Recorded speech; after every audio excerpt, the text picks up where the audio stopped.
Can every game be an RPG? What defines whether a game is an RPG or not? Recent debates and discussions about this have cropped up as more and more games add elements that feel RPG inspired or are lifted wholesale from RPG games, even if the game is not necessarily an RPG. This has led to classifications and genres like the action RPG or open world action adventure RPG, and then this leads to some gamers claiming that these games are not RPGs and that they should not be using the term. Todd Howard himself recently in an interview said that he thinks any game could be an RPG. He feels like he's seeing these elements crop up in virtually every game in the market, but it also runs the risk of muddying the waters. It makes it hard to distinguish a classic or more traditional RPG so it can stand apart, and it makes the term feel like it's being overused. So I wanted to walk through my own stance on this while also pushing back a little bit on those who are upset about this. They think that this is a terminology policing issue. This is a gatekeeping thing. You shouldn't be using the term, and so I wanted to have this discussion. So I put all of the good information right here at the beginning of the video. It's a longer video because it's a live stream, but I open up with a monologue and then I discuss it with a live audience. If you like this kind of content, be sure to hit the subscribe button and the bell button so you don't miss my live shows. So can every game be an RPG, and why are so many games now using the term RPG? What does this cause? Well, it causes arguments. It causes debates about what the term means. I have found myself in this discussion many times over the years, and I've always found the discussion to be both necessary, but also, in some respects, it's unnecessary as well. And when I recently saw Todd Howard echo essentially what I have been saying, I thought it would make for a good discussion. So first, I want to outline my position. This will include the latest quotes from Todd Howard about how he sees elements of RPGs showing up everywhere. I will also refer back to a discussion that we had during a Cyberpunk stream where I said it's totally fine to call some of these games RPGs because they have those elements. Secondly, I want to ask the question, why the pushback? Why are some gamers so strong in their views on this? I honestly understand where they're coming from, but ultimately, the last thing I want to talk about is I'm not trying to be destructive or even reductive. This is about communication over gatekeeping. Video games seem far too flexible to be this rigid and to be this hard line. So first, let me just sort of give you my stance on the issue. So why do I think it's okay to use the term RPG in a variety of ways and game types? From the action RPG to the open world adventure RPG, I see RPG elements in so many games. Do I think any game where you play as another character is one that you can call an RPG? Am I role-playing as Mario when I play Super Mario Brothers? Well, obviously that would be an extreme position. That would make virtually every single video game where you control a character an RPG, right? You're role-playing as Mario. That would be a little absurd. And it sort of defeats the purpose of the term being used. From where I sit, there are RPG elements that can show up in a game, and that allows you to include that classification. And if it isn't first in the classification, to me, it's clear that it is a supporting element and not the primary genre. So an example would be the action RPG. A game like Horizon Forbidden West will serve as a good test case. It is an action game first, which means when you say action RPG, you're establishing an order of importance or priority. To say it another way, the RPG elements in Horizon Forbidden West, they support the action. So as you level, you get better weapons, you level up your skill trees. So you have XP, player level, skill tree investment, the loot itself, there's tier levels to the loot, you can upgrade the loot with materials that you find in the world. It all serves the action. In a more classic or traditional RPG, all those systems that I outlined are ends into themselves. Your skill tree supports the role that you are playing. The loot that you use is part of the role that you are playing. Are you a tank? Are you a healer? Do you have charisma for conversations? Are you really good at sneaking around? Are you a thief? These are all things you're investing in that are supporting the role, not necessarily supporting the action, if you can see the difference that I'm drawing here. So the difference here is subtle, but I believe it's vitally important. If I spec into a particular skill tree in Horizon Forbidden West, the abilities that I'm unlocking serve the action. Well, how? Well, it gives me the ability to maybe heal faster, or attack more effectively, or have better stealth when I'm sneaking around. It's not necessarily changing my role in the game. So you do have, I think, however, games that overlap. The skill and the build investment in Jedi Survivor. It really does change the type of Jedi that you're playing, the role that you're taking on, and imagining that you're Cal Kestis. So some Jedis are very force dependent. Others are stronger with a saber. I went with the crossguard and the blaster stance, and I went with tanky health. I focused nothing at all on my force abilities. And that obviously to me feels like I'm playing a role by doing that. I built my way in a particular way, and it did affect the action. It did support the action, but it also enabled me to feel as if this is a very different version of Cal Kestis than maybe somebody else who would refuse to use a blaster. Now, obviously, this again primarily serves the action of Jedi Survivor more than the role that I was playing, but I definitely felt like I was choosing a path for my character that was very much a role. We're even seeing some people refer to racing games as car PGs now,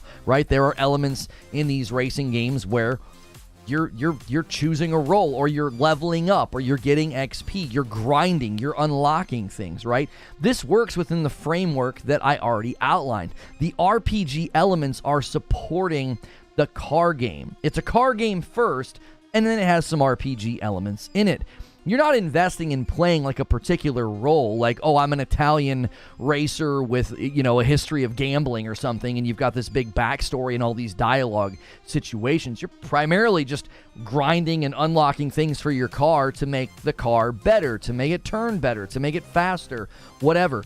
The investment helps you race or play in a particular way. Again, the difference here is very subtle, but I think it is important. In a more traditional RPG, your choices and your investment serve the role that you are playing. In games that simply utilize RPG elements, your choices and investment serve the way you are playing.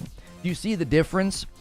In one game, I'm playing a role. In another game, I'm playing a certain way. It's sort of the difference between building a run and gun SMG-based Axton build in Borderlands 2 and then building a tank or a healer or a mage in an RPG. One is helping you be something. You're trying to be a healer or a mage. The other is helping you sort of play something. I want to play as a run and gun. I want to play with SMGs. So again, I think the difference is subtle, but I think it's very important to help sort of see why it's okay to say, well, that's an action RPG or a looter shooter RPG, and this is a more traditional RPG.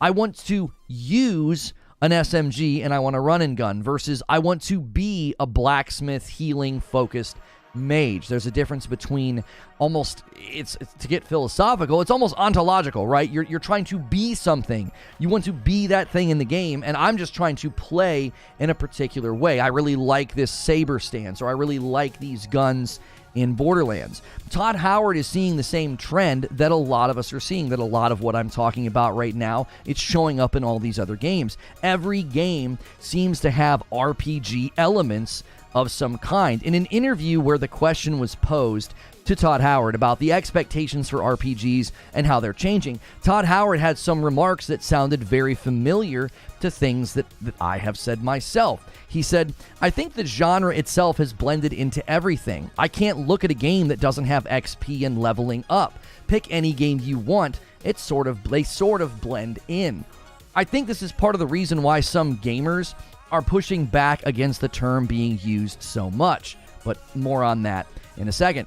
Todd also sees how gamers can be split on this. They sort of debate. They sort of get hard line. This is one of the reasons we had the discussion the other day. He says, what makes an official RPG? I think if you're an old school RPG fan, you'll have your own list of rules for that. I love the genre because it can be anything. If you have action in it, it can have this, and you can have other game types break out. You can have a racing game break out into an RPG. I don't know. It depends what pockets you're looking at.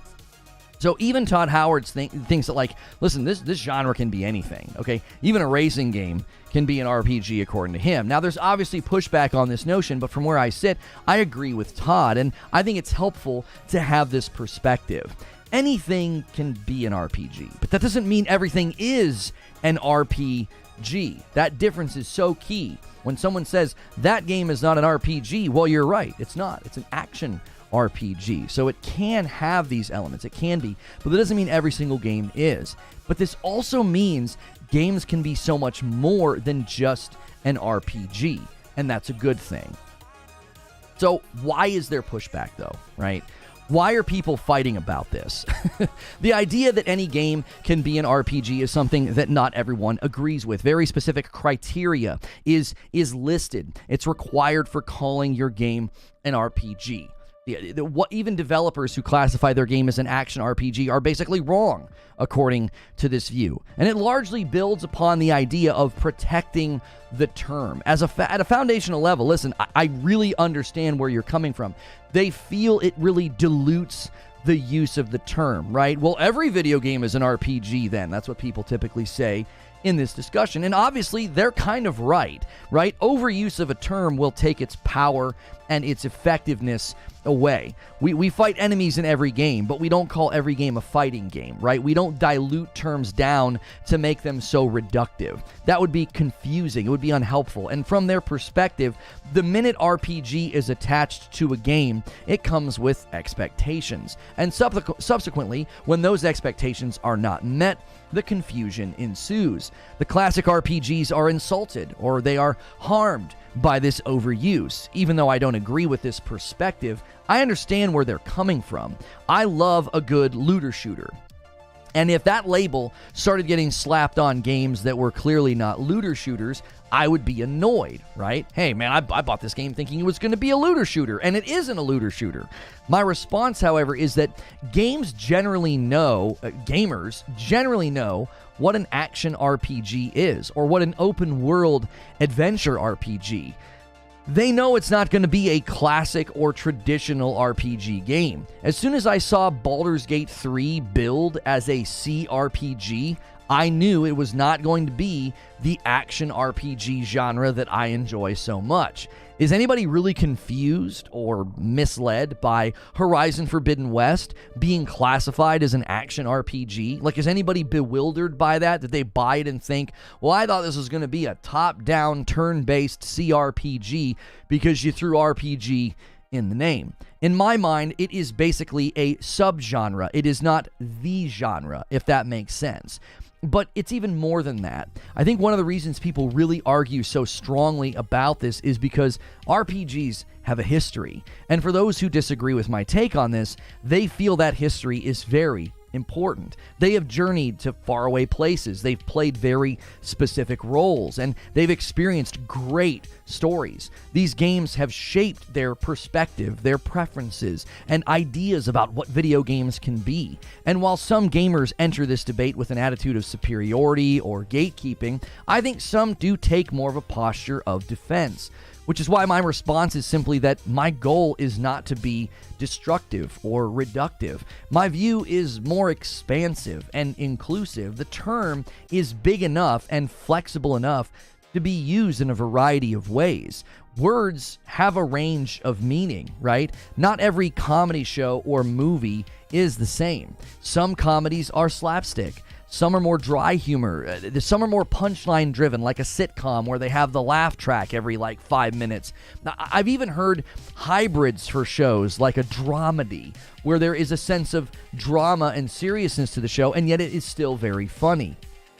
This is how I see the term RPG. By itself, it's a very particular type of game, but when attached to something else, I see it more as a supporting role. An action RPG is primarily an action game, and the RPG elements support the action in the gameplay. This creates space for different types of games, different genres, different subgenres. To deny use of this term is ironically reductive and restrictive. I mean, I suppose we could say, well, this is an action game with RPG elements. but that just feels so unnecessary. It's essentially no different. We're essentially saying the same thing. When we're playing these open world action adventure games that have RPG elements, it's totally fine to say, well, it's an action adventure RPG or it's an action RPG. We're not confusing anybody. The goal here, I think, is communication. So while I understand why folks really feel like the overuse of the term RPG is damaging, it is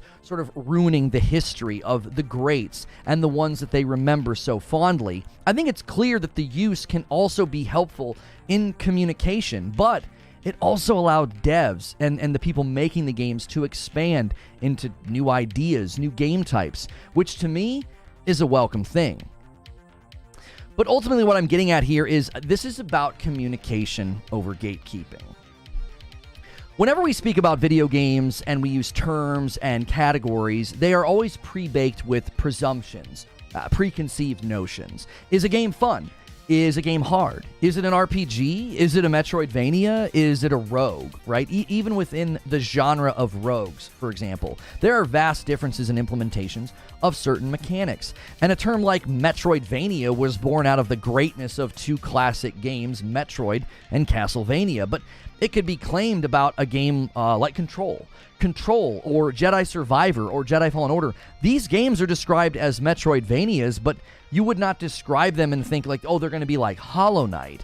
But if you only use the term and you don't say anything else, it could be very confusing. Well, Control's a Metroidvania. Well, okay, but how? And more than that, I think somebody may hear that and immediately think, well, Control's a Metroidvania. It's going to be like Ori and the Blind Forest or Hollow Knight, and they would be very wrong, okay? This is why understanding the way that, terms and categories and even genres are used, it's about having good communication.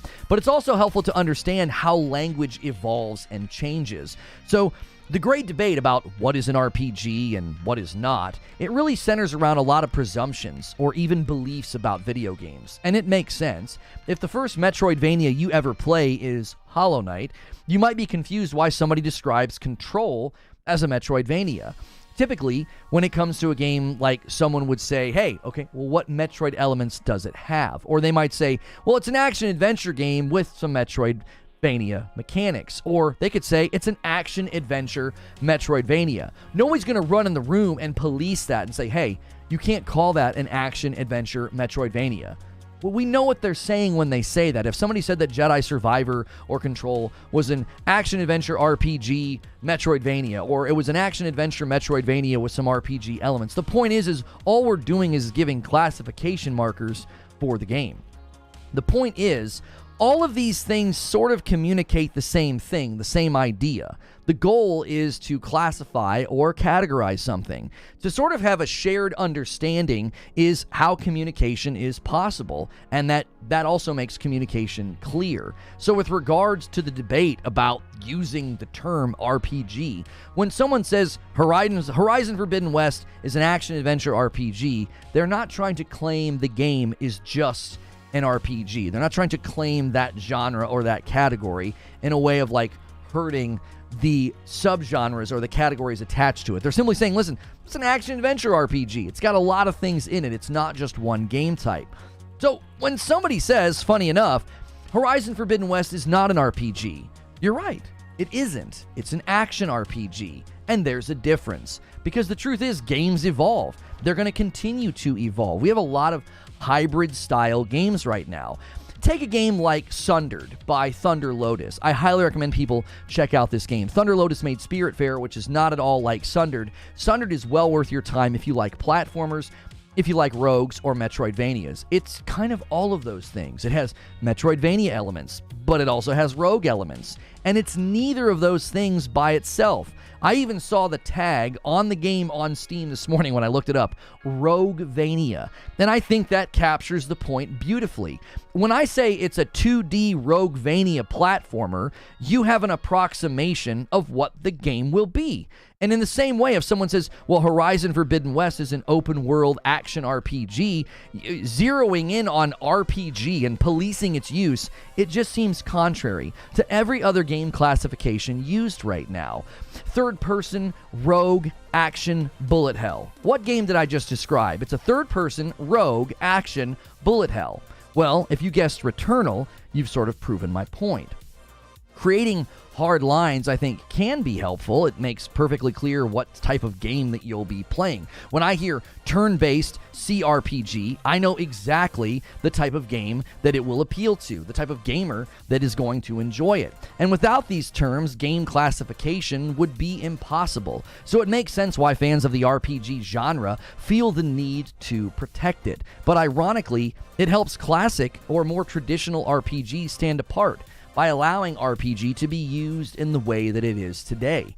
If someone says that they're a fan of action RPGs or action-adventure RPGs, you could easily point out the differences between like a traditional RPG or a classic RPG. Why are they different? And that could maybe even build a bridge, maybe a catalyst, into a game like Baldur's Gate 3, and they could enjoy it. Or it would be very clear that they need to stay away from Baldur's Gate 3 because it's not going to be the type of game that they enjoy. So, gatekeeping in particular, a one game genre or one classification, it's not just unhelpful, it's counterproductive. So let me give you my thoughts and my conclusions here. So my stance on this, the first thing I want to say is my stance on using the term RPG when describing or classifying a game, it's pretty simple, okay? If there are RPG elements in the game, it's completely fine to say that. There's a variety of ways to communicate that. You could say it's an action RPG. You could say it's an action-adventure game.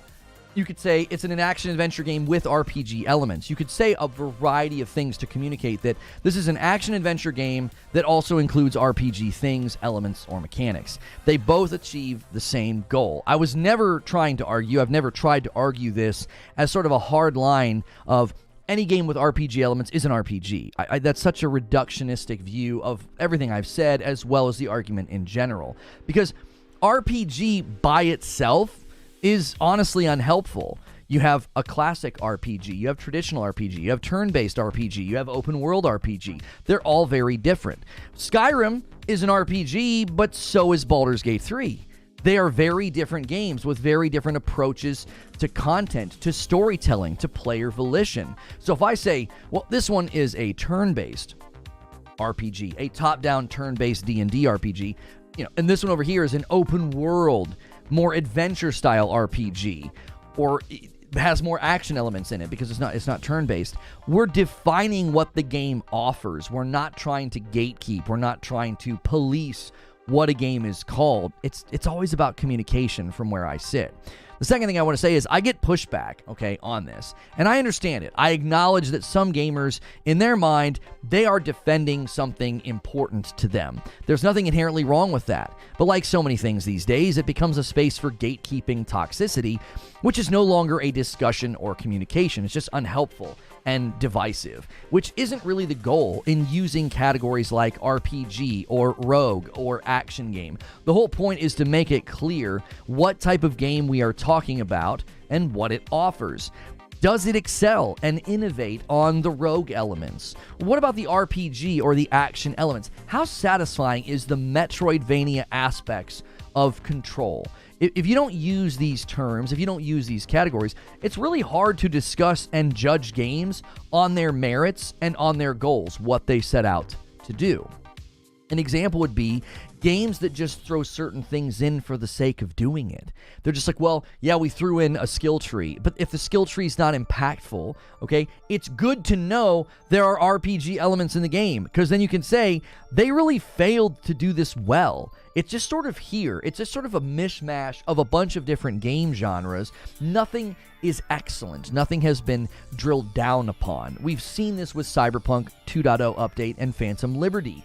They really refined and improved the RPG elements of the skill tree or cyberware, the ability for you to really customize your build and influence the way the game feels. Well, if you don't acknowledge that Cyberpunk is an RPG or has RPG elements, then you can't really judge those things within that context and help them to improve or even help people to know if a game's not doing a good job at the thing that it set out to do. My conclusion is this. My aim with these types of discussions and debates is never to gatekeep. Clear communication is always the goal. I've used similar lines of thinking when discussing the term pay to win. Using that term for everything, I think, is unhelpful because pay to progress is very different than pay to win. In the same way, a CRPG is very different than an ARPG. So, in principle, I agree. Calling everything an RPG is unhelpful. But that really isn't what's happening here. RPG is being used as a modifier or a classification marker, not a hard-line genre definer. So again, I say, listen, I agree with you. An action RPG is not an RPG. You're right. It's an action RPG. It's a different kind. It's a different classification. It's action first and RPG second. And if we can agree on that, then maybe we could have more fruitful discussions about games in general. And that's the show open. Thank you guys so much for being here this morning. If you weren't here yesterday because of the holiday, welcome back. Thank you so much for joining us. Good morning, good afternoon, and good evening. Be sure to go through your daily ritual. Smash that like button. It helps out the video. It helps out me. And we have our daily goal. We've got our coffee. We've got our other ways of supporting the channel. Listen, the easiest way to support the channel is just to hit the like button. It's just to hit the subscribe button. That way you don't miss the shows. But we do have other ways to support. If you're a coffee drinker, Reforge Roast is a fantastic way to support the business. This is something that I do. My family ships it to you, my wife and kiddos. It's not like a sponsor. We do have sponsors listed below. But the like button and subscribe button will ensure that you're here for the content. And then if folks start gifting members, you're more likely to get one. Those are all the great ways to support what we do here. Monday through Friday, it's a live show, and then typically followed by an upload, sometimes 2 live shows. And then we do things with the members later in the day. So the first gifted member of the day, Han shot first, and so did you. Thank you, DK Bager. This guy's always taking the first shot. Appreciate it so much. Great opening, says JC. Derek says, good opening. I think you're right on the money here. We all describe games by using multiple genre terms. We all talk about a game by using other games as comparison points. It is normal. What's good, Mark Miller? Mark Miller, Feed, you got a membership on your old account. It seems like it's still active. Are you just not able to log into it? We saw you got it gifted yesterday on your Feed account. Morrowind was my favorite open world RPG. It spins now? Yeah, it spins to show the 2 flavors. Isn't that handy? I bought that little spinner for the Lego channel. And we're going to try to start creating content again for the Lego channel with my kiddos. We do the same thing with music. We have indie rock, pop punk, rap metal, etc. 2Spot from Thanaros. RPG is a dated term, by the way. Oh, I have some people to thank from the show open. Hang on just a minute. We've got more. Actually, DK Bager was not the first member or the first gifted member. Connection. Yeah, that's Connection. Connection became a member and gifted a member, and that takes the total to... I don't know what's going on here. My 6 button is like sticking or something. It kept trying to add the 6.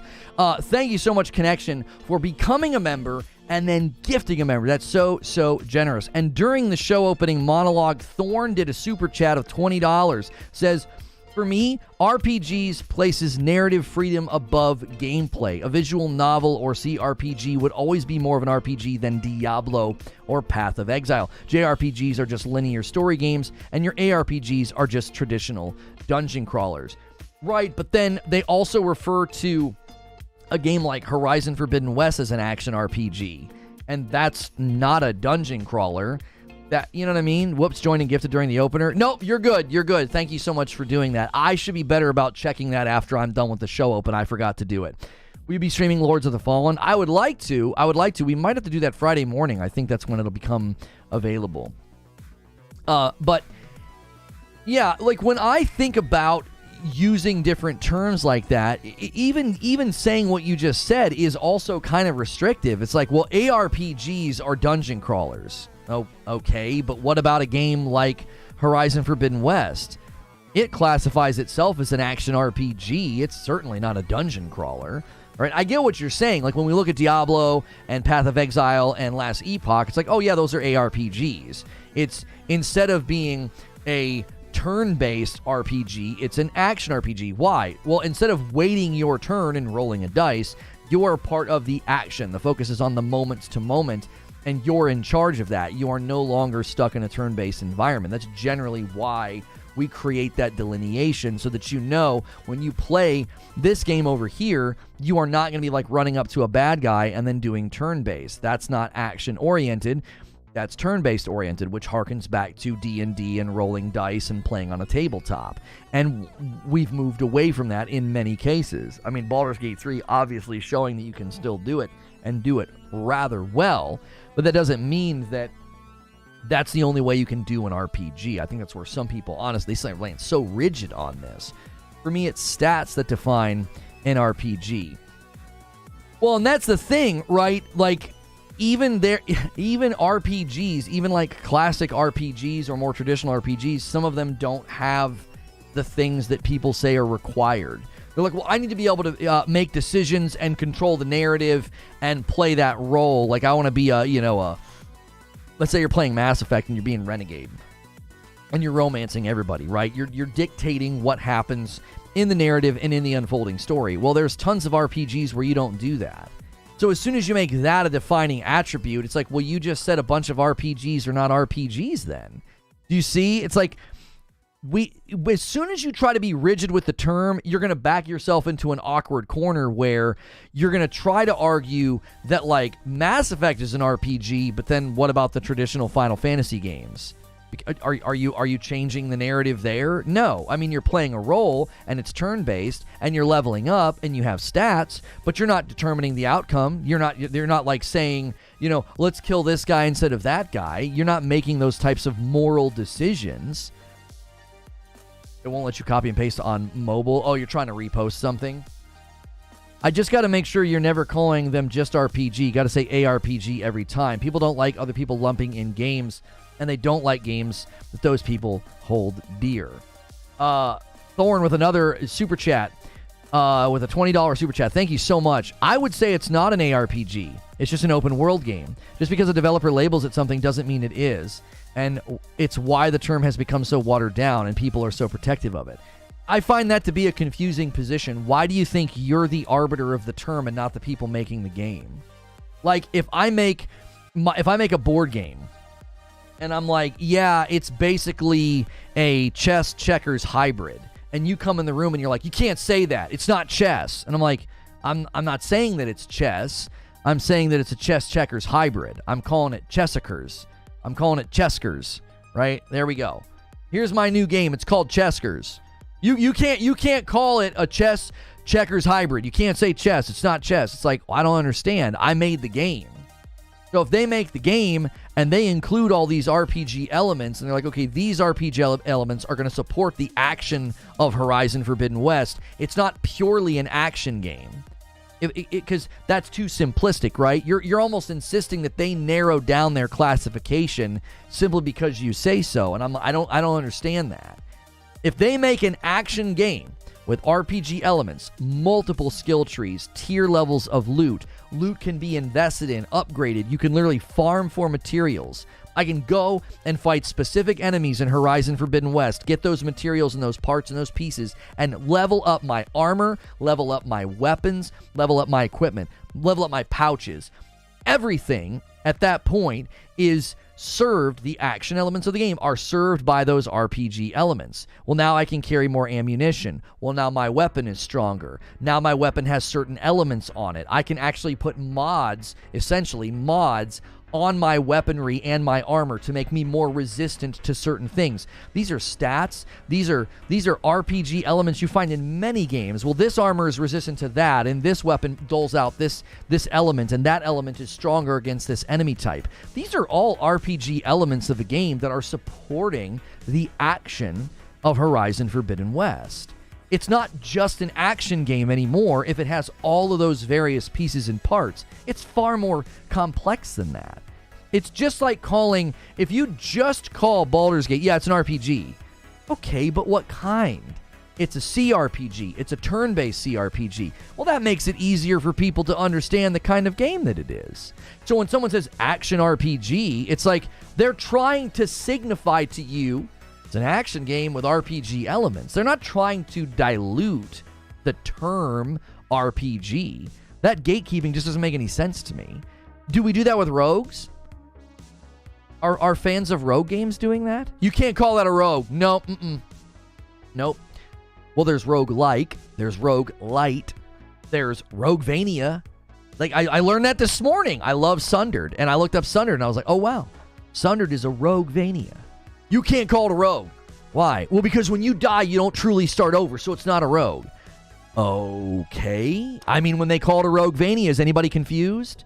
Are you confused about the kind of game that it's going to be? Sounds to me like it's going to be a Metroidvania-style game with rogue elements. But there's no role? Isn't that... But why does that have to be the determining factor? You can't say action RPG unless you're playing a role. Like, okay. There are plenty of classic RPGs where I don't play a role. I play as a predetermined character. You play as a predetermined character in some of the most classic RPGs. You just pick that character. That guy comes with your group, and he just does his thing. Now, you can make decisions that maybe change the role, but some games, that's just not true at all. Chess and checkers are the same genre. I would say it's marketing to sell more games by attaching them to genres that had predetermined meanings and eventually usurping the meaning in the Zeitgeist. Thank you for the 10 spot. I think what you're saying is unfounded. You'd have to prove that they're doing that.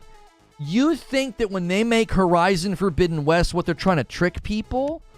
So you think people like yourself and others who think like you that are like, no, RPG is this. This is what an RPG is. You think they're getting tricked?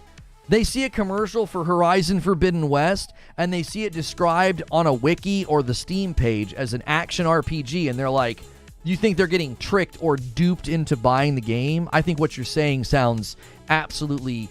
That just sounds ludicrous to me. That really informed fans of RPGs are getting tricked, or they're trying to market to sell them more games, or they're just trying to describe the game accurately. That's all they're trying to do. Like, they're just trying to describe the game. It's like, it's an action RPG. You can't say that. You're just trying to market the game to sell it more because of predetermined meanings. What predetermined meaning? Action RPG is a brand new idea in like the last probably, 10 or 15 years. It's not a classic game type. It isn't. 3 months from Thorn, marketing is manipulation. Okay. So, that's just a... What are you trying to communicate by saying that? Marketing's just manipulation. Okay. That's like saying all marketing lies. Okay, every company is a liar. Every game is then manipulated you to buy it. Every game that has a commercial, every game that has a trailer, every game that has a Twitter account, every game that has posted a deal or a sale or a discount, they're all manipulating you, which means they're trying to mislead you, which means they cannot be trusted, which means, you see what I'm saying? You're just making sweeping statements that don't actually say anything. Marketing's manipulation. Okay, that's just a sweeping statement. You're not saying anything. Does that mean every game company is a liar? Every marketing, every ad, every commercial, every trailer, they're all lies? I find people do this all the time when a game is caught misleading people. There's a real great example of this going on right now with a car game, and everybody's calling them to account for misleading the public and showing something that they never delivered. And you know what always happens?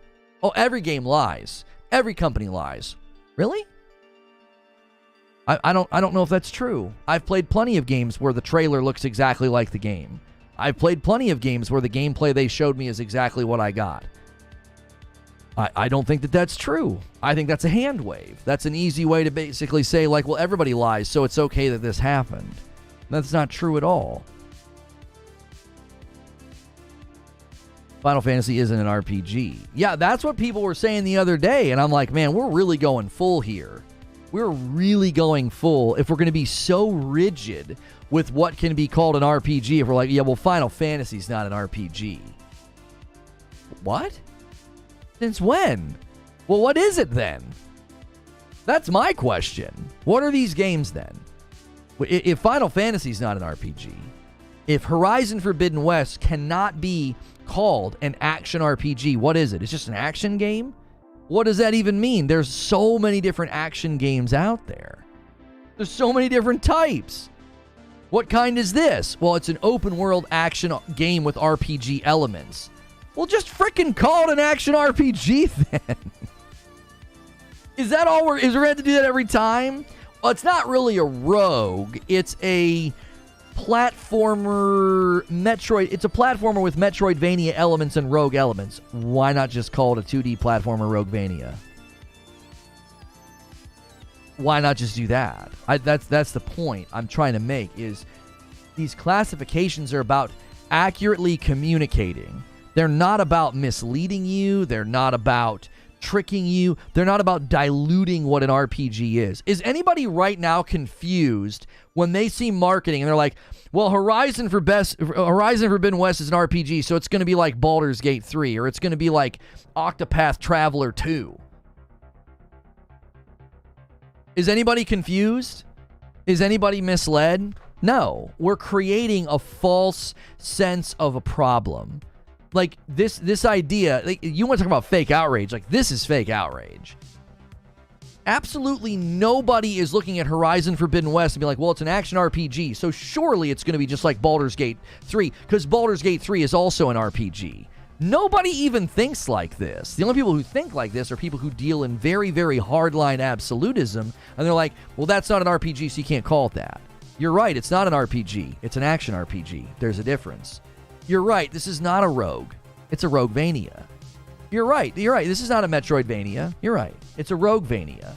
Don't you see? It's like there's no reason to police the term that hard, like that harshly. It doesn't make any sense. Is anybody policing the term rogue? You didn't get the notification? Yeah, YouTube got a YouTube. Is anybody policing the term rogue? Is anybody policing the term Metroidvania anywhere at all? Did anybody get really upset that people said that Control was a Metroidvania? Did anybody get upset about that? Was it confusing to anybody? Did they like buy it and think that they were buying Hollow Knight?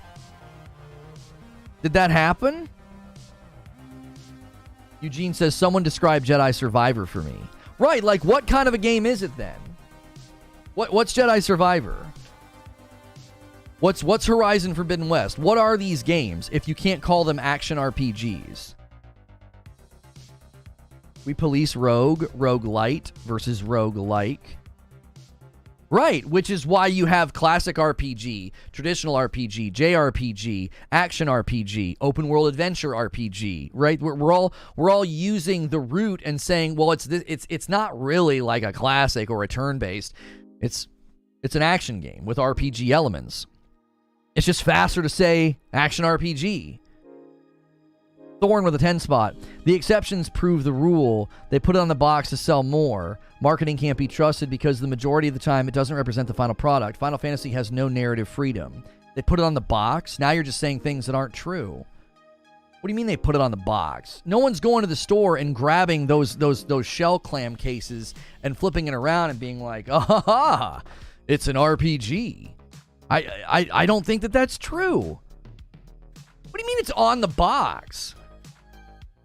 Are you saying metaphorically it's on the box? Like when I go to Steam and they're like, this is an action adventure RPG. You're like, yeah, they're putting it on the box to mislead people. I just think that is so presumptive. You understand that there is a return policy on Steam, right? You understand that bad reviews and unhappy customers isn't good for a game, right? So you think they're trying to trick people into buying Final Fantasy 16 or Horizon Forbidden West by calling them action RPGs? And what do you think happens? I'm genuinely curious what you think happens when these people buy the game. Well, I thought this was going to be a classic turn-based RPG because they said it was an action RPG, and I'm apparently completely checked out for the last 15 years. I have no idea what that term means, and I bought this game expecting a classic RPG basically inspired by games from the 1990s. And I didn't get that, so now I'm angry. Whoever this person is, they kind of deserve their unhappiness. If you're that tuned out, if you're that out of touch, then it's your own fault. Who is buying an action RPG game right now under the guise and under the delusion of thinking, yeah, I'm going to get a classic RPG here? Who's doing that? Who? And that's such a self-inflicted wound. Your ignorance is not, it doesn't determine how people can talk. No, nobody's buying action RPGs right now and thinking that, look, I can't believe they got me again. Thelma, they got me again. I bought another game they said was an RPG, and it's not an RPG. I can't believe this. Well, that's a self-inflicted wound, Daryl. That's your own fault. You're not paying attention to the evolution of video games. Like, this is such a false problem. It's not real. Does somebody buy Sundered by Thunder Lotus and see Roguevania and go, well, I can't believe it wasn't a rigid, hard, fast rogue that follows the rules like Dead Cells? I got duped. Nobody does that. You're like, well, it's a Roguevania. I understand what I'm buying. I'm buying a game that pulls from both. I'm buying a game that pulls from both. It's going to have rogue elements. It's going to have Metroidvania elements. So when someone sees action adventure RPG or action RPG, I mean, hold on to your hats. The average person's probably thinking, yeah, it does both. I'm not buying Skyrim. I'm not buying Mass Effect 3. I'm buying a game that does action first, RPG second. There's almost a hierarchy in the term itself. It's like, what is it primarily? It's an action game. Has RPG elements. Oh, call it an action RPG. That'll communicate that pretty clearly. Right? Like, the idea is that we shouldn't call it that. Nobody is calling it that. Like, that's why the argument feels somewhat empty, because people are like, well, it's not an RPG. You're correct. It's not claiming to be one. It's claiming to be an action RPG. That's not really a romance movie. You're right. It doesn't claim to be a romance movie. It's a romantic comedy. And the percentages of comedy and romance are going to vary. Some romantic comedies are like 75% comedy.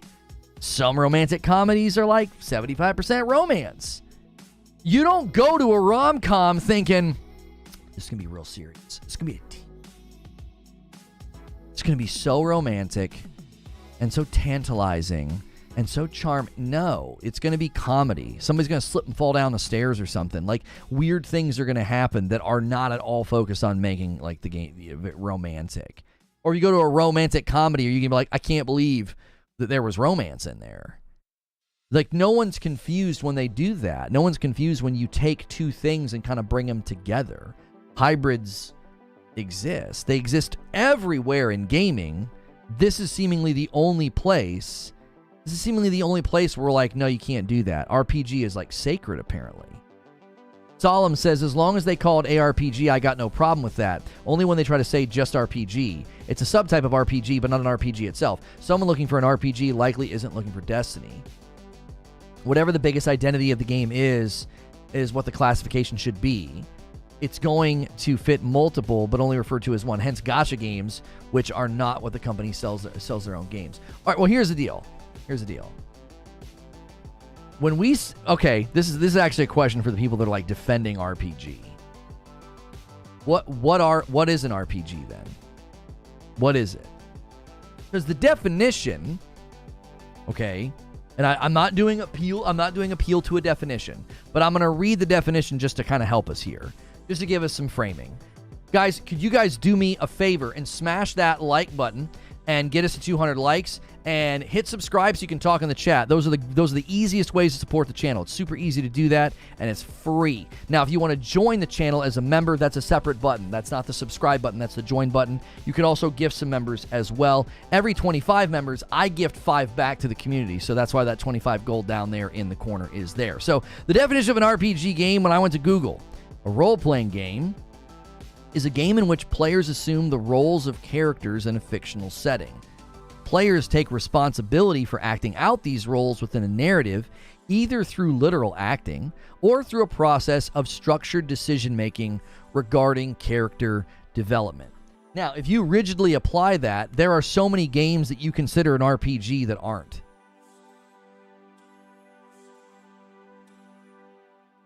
Like classic Final Fantasy. You're not actually doing structured decision-making regarding character development.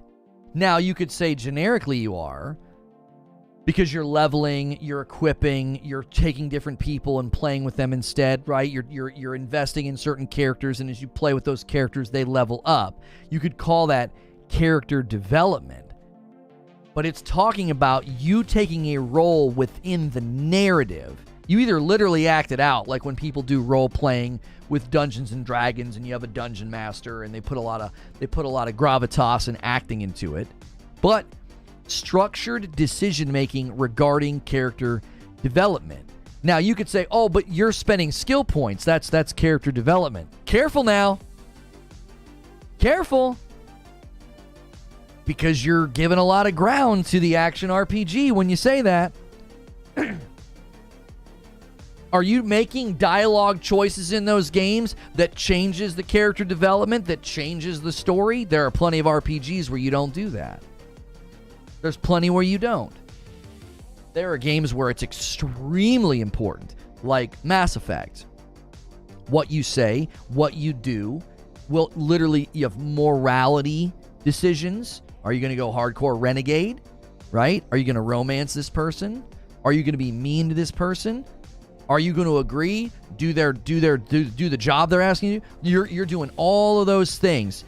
You are 100% affecting character development and narrative development. And there are so many other RPGs where you don't do that. There are RPGs where you do it to a very small degree, and some where you do it to a very large degree. There's not like a hard and fast rule of like, well, you've got to do it this much. No, you're not. That's progression versus speccing. How is progression and speccing any different? You progress and you spend skill points. They're intrinsically linked. It may be nitpicking or even minor grievances, but I think it's clear that stuff like this is something players actually care about. Now, whether that's stupid or justified is a whole different conversation. Degrees and XP are almost a default these days. I think we can have a term to describe this add-on part from an RPG. A proper RPG uses character has to age also. The character has to age. A 5-spot from Thorn. A game which places narrative freedom and control in the player's hands. Combat doesn't matter. So then there's a lot of RPGs where you don't do that. In like the original Final Fantasy, what narrative freedom are you talking about? It's a linear, predetermined story. You can determine who plays with you in your party. You can determine what abilities you use. Words are defined by usage.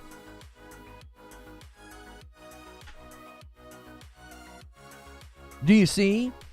What's funny to me is the people that are really rigid about this, their own definition doesn't work. It doesn't work.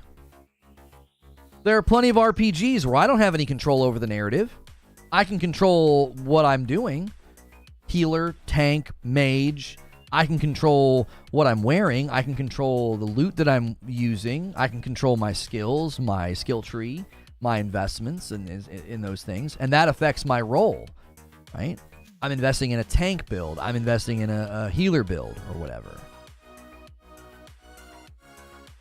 But there's plenty of games like that where like I can't dictate what happens in the dialogue or the story.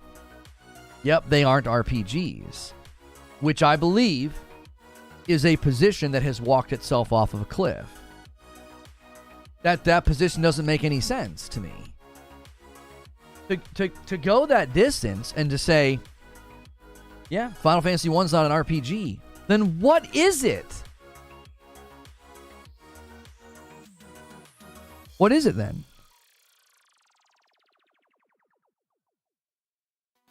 How would you classify Final Fantasy 1? I watched my brother play it on the original Nintendo. I think it was the original Nintendo. Way back in the day. I love how they use the little classic character avatars in Final Fantasy 16 when you go to save the game. I love that. I think it's cool. I think it's a cool callback. But then what kind of a game is that then? It's a JRPG.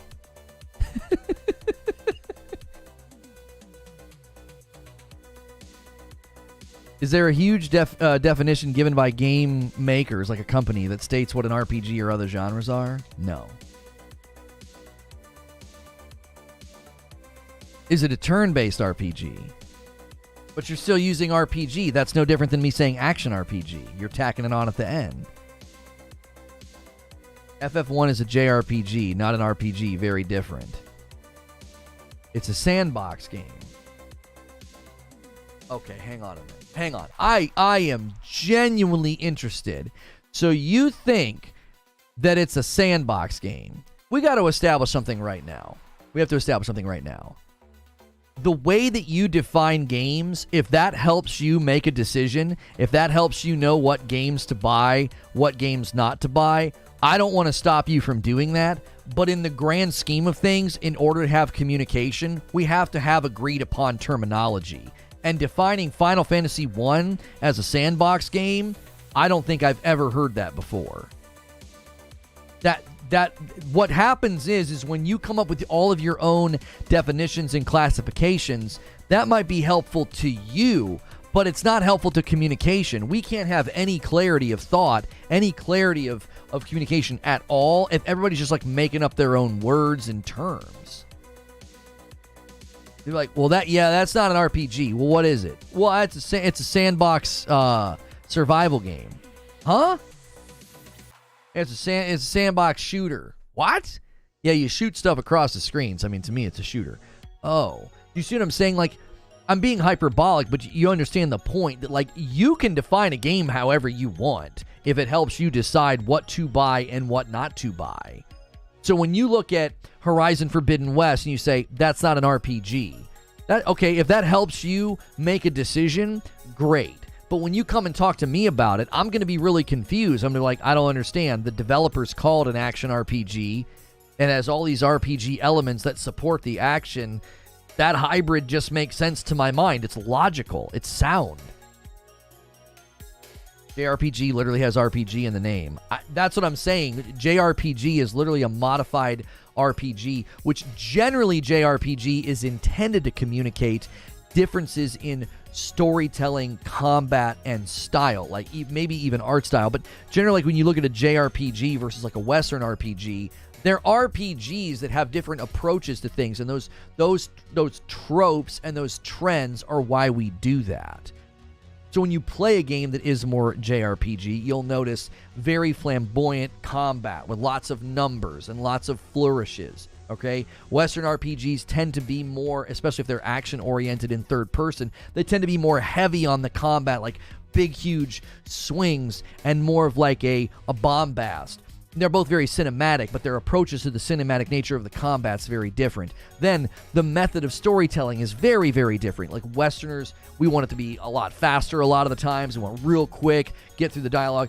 The JRPGs I've looked at and watched and played myself, a lot of the cutscenes are drawn out. They're longer. There's more to it. There's more emotion. There's more drama. There's just differences. And I think when someone communicates that, they're not trying to say, the idea that JRPG is, denigrating or whatever. I know Yoshi P said that. I don't agree with him.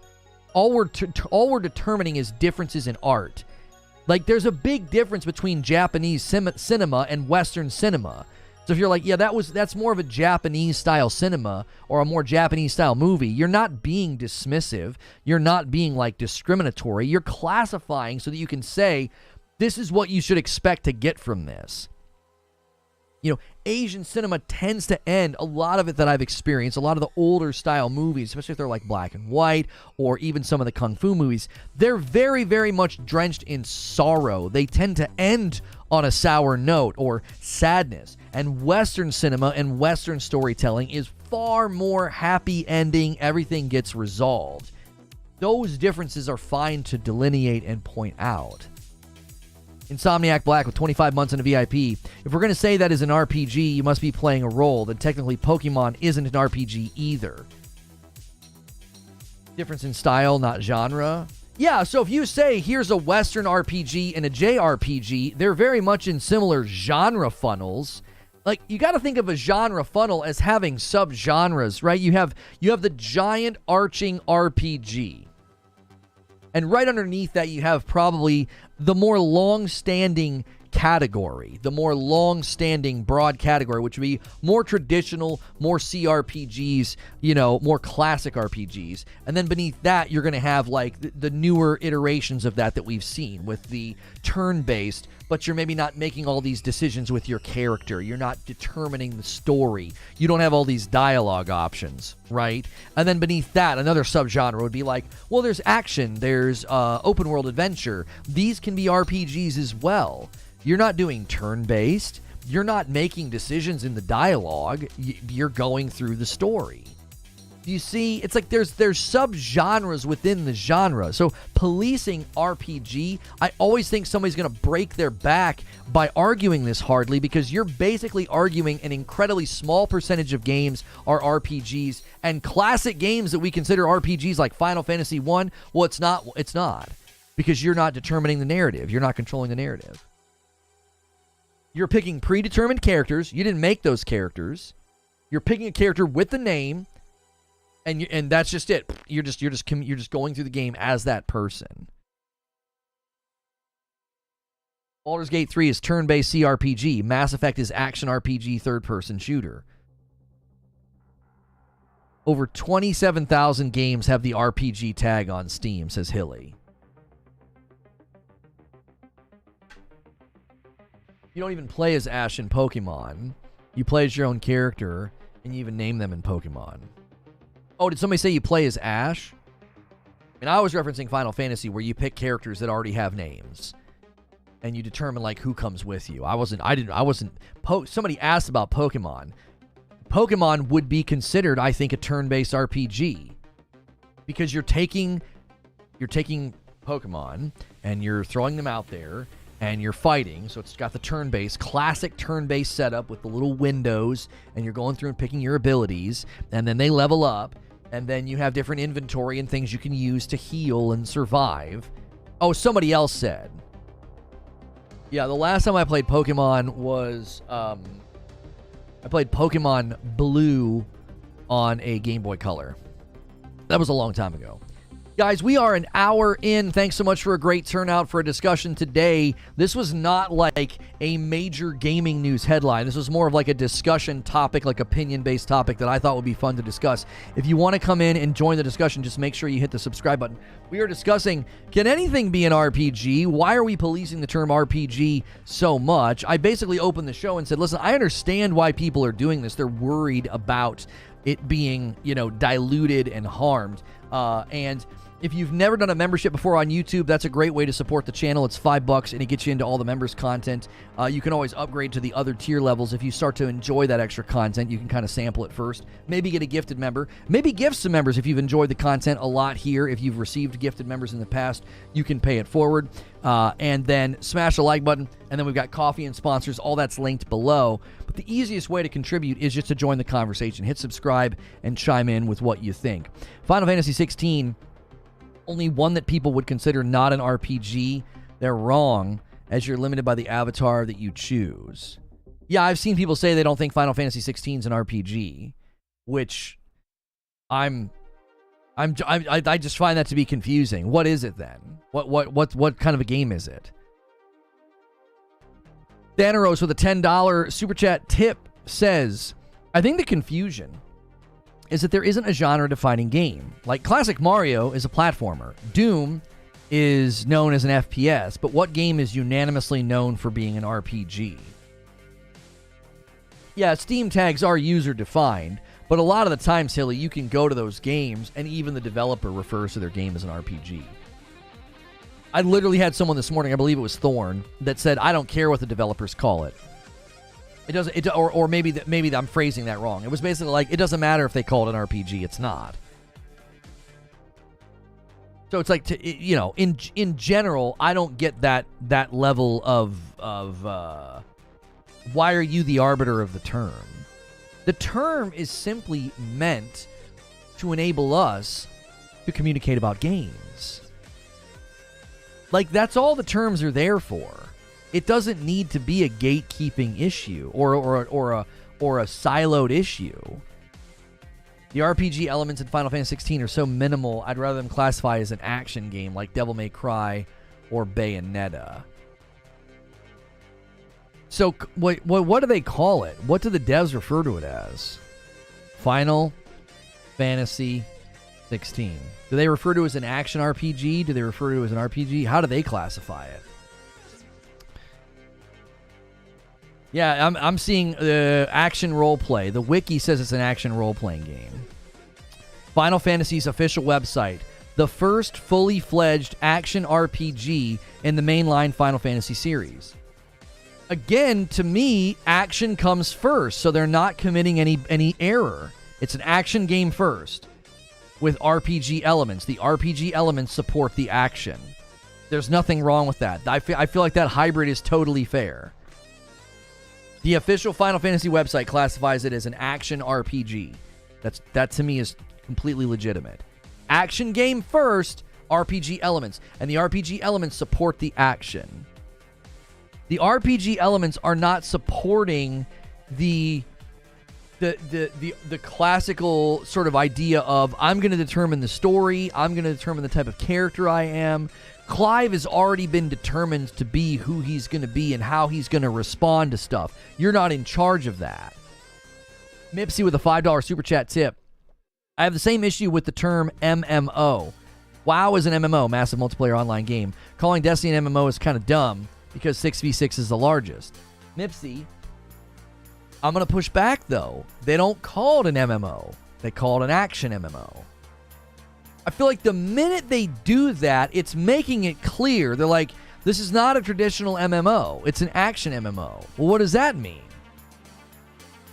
Bungie doesn't call Destiny an MMO. They call it a share world shooter. That's not true. Luke Smith referred to it as an action MMO in a big...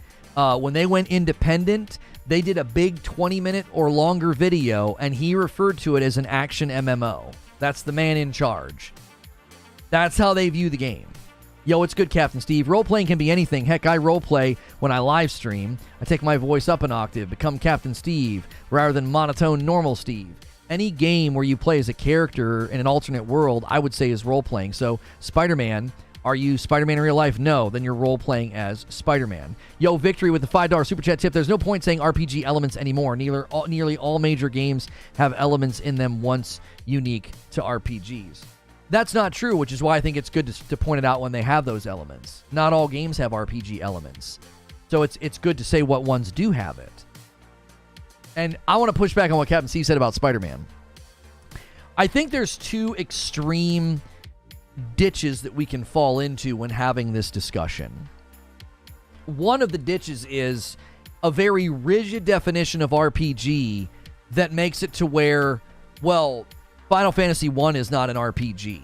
By the way, look at this shirt. Is this shirt not just absolutely sick with like the use of color and the art design? This is another one from Into the AM. I had to take my Into the AM hoodie off, but you guys are digging my Into the AM stuff, man. I'm going to be circling them through a lot more. Be sure to use code LONO over there or go to intotheam.com/Lono. I was so glad when I saw someone in the store. I was like, that is hot. But I want to push back a little bit. So the one, on the one hand, we have the ditch of, this is the only... They've got to have these things to be an RPG. Well, okay, you just basically eliminated the whole... The irony is they're doing this in an effort to, like, defend the genre, and they're wiping the history clean. It's like there are so many games that are no longer RPGs than when you say that. What's good, Doc Dark? This is confusing to me. RPG stands for role-playing. Aren't we playing a role in every game? Okay, so Doc is agreeing with Captain Steve, okay? So two of the guys out there that I really like, I enjoy their content. They're both agreeing in my chat, okay? I need to regularly try to have segments where I have you guys on. I like having conversations with y'all.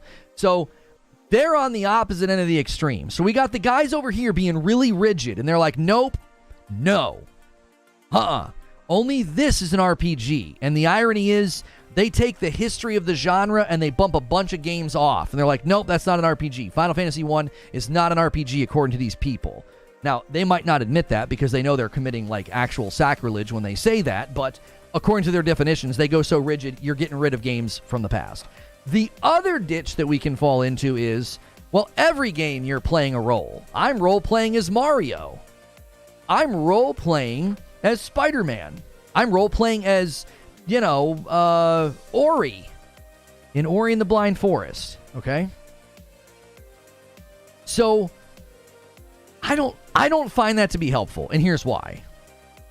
It's now been, the term has been so diluted at that point, you might as well not even use it. You're basically just saying a video game. This is a way more interesting topic than I expected.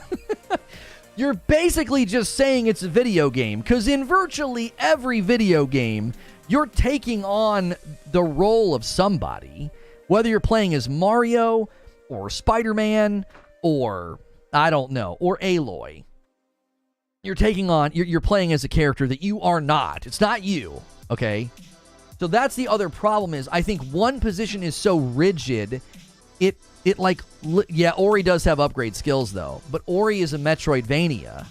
It's a Metroidvania. It has some RPG elements to it because you can level up and get different skills, but those skills serve the Metroidvania.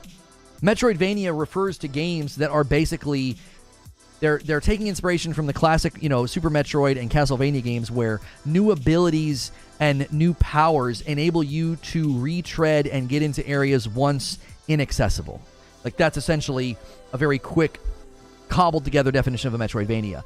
So your abilities and the things you level up and get in Ori, it serves the Metroidvania. I use the same logic with like Horizon Forbidden West. Horizon Forbidden West is an action game, and the RPG elements serve the action. So it's an action RPG. Right? Now, a Metroidvania, the reason you don't have to say a Metroidvania RPG, Metroidvania as a category assumes that there are abilities you're going to unlock. That's how they're made. You would get rockets or missiles in Super Metroid, and it would let you get into new areas. Or a grappling hook. Or, in Ori, you get a double jump. I have some super chats. $5 from Nicholas Hill. Could you call Overwatch 2 an action FPS RPG since you're role-playing the role of a hero in a game? I mean, I think the problem with what you're doing is you're doing something the game doesn't try to do. So Overwatch 2, yes, again, I think you're going so far in this direction. I feel like there's a spectrum here where I think it's acceptable to use RPG, number one, when the developers themselves do it. Like when Guerrilla says, this is an action RPG, when Square Enix says, this is an action RPG, as nicely as I can say it, like, man, shut the frick up. They're allowed to call their game what they want. Like, you're not in charge. Like, I'm trying to be nice, but like, come on, really? Like, oh no, it's not an RPG. I don't care if they call it an RPG, right? I think there's a range where we can use it. You're going so far. It's like, they don't even, if the developers don't refer to it that way, right? It's a hero-based arena shooter. So yes, you're role-playing as that hero, but nothing's changing. All the abilities are preset. You're not like leveling up, you're not leveling up the character that you're playing as. 5 spot from Captain Steve. Oops, I can't click the heart. There we go. Cyberpunk dice rolling tabletop version RPG, video game version of an RPG. Is that an RPG or FPS narrative driven game? Right. Cyberpunk is, to me, and it's an RPG shooter. But I had people push back on that. They're like, it's not a shooter. I'm like, what? How is it not a shooter? There's a lot. There's a lot of guns, and a lot of people are shooting at me. And I'm picking up a lot of guns for it not to be a shooter. That sounds like a shooter. Stacking my discounts at Into the AM. Thank you so much. Yeah, guys, you can stack my discount at Into the AM. If they're ever doing a sale, use code Lono on top of the sale. Hang on, I gotta take a drink. And we have really slowed down on the members, y'all. You gotta bring some of that heat. Doc Dark says Lono is correct. If the devs called an RPG, then it's an RPG. You can put whatever word you want in front of, but that's what it but it is what it is. Funny enough, I consider Spider-Man to be an action RPG, but the devs don't refer to it in that way. I believe they refer to it as an action-adventure game. So they don't. I'm like, I consider Spider-Man to be an action-adventure RPG because there's completely different builds and gadgets and skills that you can use. It's totally different depending on the person. But the devs don't refer to it in that way. So I'm not going to like hardline argue about that. I'm like, oh, it's an action adventure game with, the RPG elements are very light in Spider-Man compared to like Horizon Forbidden West. Horizon Forbidden West has like 5 skill trees with capstones and individual abilities, and then they've got, tiered loot and materials to farm, and those materials and pieces can be then used to upgrade your loot, your armor, your weapons, your gear, your pouches, all of it. Like, there's way more. Wired rope with a 5 bomb. There it is. Come on, let's get a little member train going. It's been so long since we've had one. Takes it up to 8. Thank you so much. Wired rope says to piss off the haters. Yes, every time you gift members, you make my haters angry. Just always remember that, okay? They absolutely hate the fact that people do that. They call me an e-beggar. Well, let them. Make them very angry. They will seethe at the thought and the notion of people supporting the channel. This is a serious question, though, says Doc. Starfield's an RPG, right? Even if I play it as a first-person shooter.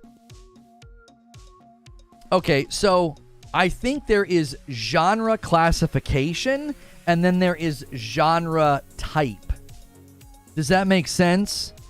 So the type of game is not the classification. It's not its genre. It's like, is this an RPG?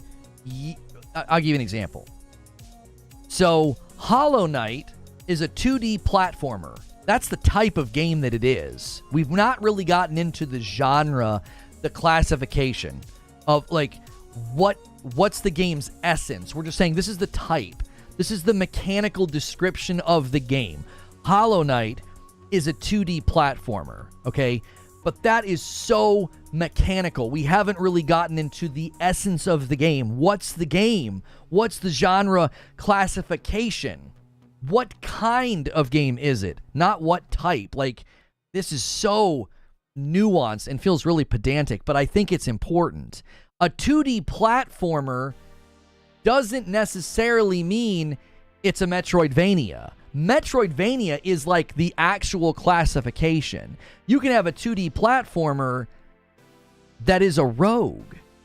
So there's a big difference between Dead Cells and Hollow Knight. They're both 2D platformers. That's the type of game. It's like, what's the mechanism? How am I moving around? That's the genre type. It's like, well, I'm moving around. It's a 2D platformer. So Dead Cells and Hollow Knight are both in that same type. But when we go to genre classification, it's like, well, no. One is a rogue and one is a Metroidvania. So let's take Starfield. Starfield, when we're like, what mechanical description would we use? Well, it's a first-person shooter. You can play it third person, but it's primarily first-person shooter. Okay, great. Now, what's the genre classification? Oh, it's an RPG.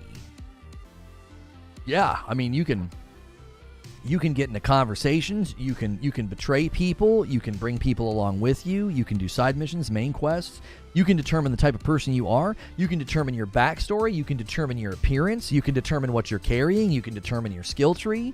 There's a litany of things you can do in that game that you would say, oh, that's an RPG. You would look at Baldur's Gate 3 and you would say, it's top-down turn-based. That's a mechanical description of the game. It's a top-down turn-based. Well, there are plenty of top-down turn-based games that are not CRPGs. Honestly, you could say top-down. There's plenty of top-down games. There's plenty of isometric games that are not CRPGs. I don't even know if you need to say turn-based. I think does CRPG assume turn-based? I don't know. You'd have to ask the people that primarily use that classification. I feel like CRPG harkens back to computer RPG, which is when you took D&D into the computer realm, which presumes turn-based because D&D is inherently turn-based. So I would imagine when you say CRPG, it's baked into it, but you might still need to delineate it. But still, it's like, oh, it's a top-down game. So you know that you're not playing third-person adventure like Skyrim. Skyrim's like a third-person open world. Okay, great. You've just mechanically described the game. Skyrim is a third-person open-world game. Now, there's a big difference between Skyrim and Spider-Man. They're both third-person open-world games. One's a more traditional RPG, and the other's an action-adventure game with very minor RPG elements in it. That's why I think this gets confusing. So, like, Dark's like, well, can I call it an RPG, or is it a shooter? Well, it's both. One's a more mechanical description of the game, and one's more of a classification sort of genre. What's the essence of the game? What are you doing in the game? Baldur's Gate 3, I would say, is an RPG. Heck, it has dice and character sheets. It's D&D 100%. And if you say D&D is an RPG, then you should be nailed. Captain Steve, I can't read the rest of that. Categories for gaming, I would say Spider-Man is a free-roaming adventure with RPG elements, not a full-on RPG. Lona, you literally just solved it. Titanfall 2 is only first-person. Cyberpunk's third-person action RPG. Did I get it? You got it. God of War Ragnarok, boring third-person, over-the-shoulder, hold-your-hand RPG. You forgot that you can't jump. You also forgot that you didn't finish the game, because...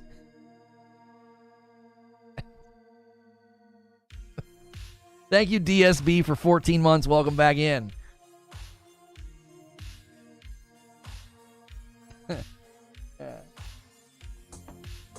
Oh my gosh. Apparently, if you can jump in a game, then Doc's good. He's good to go.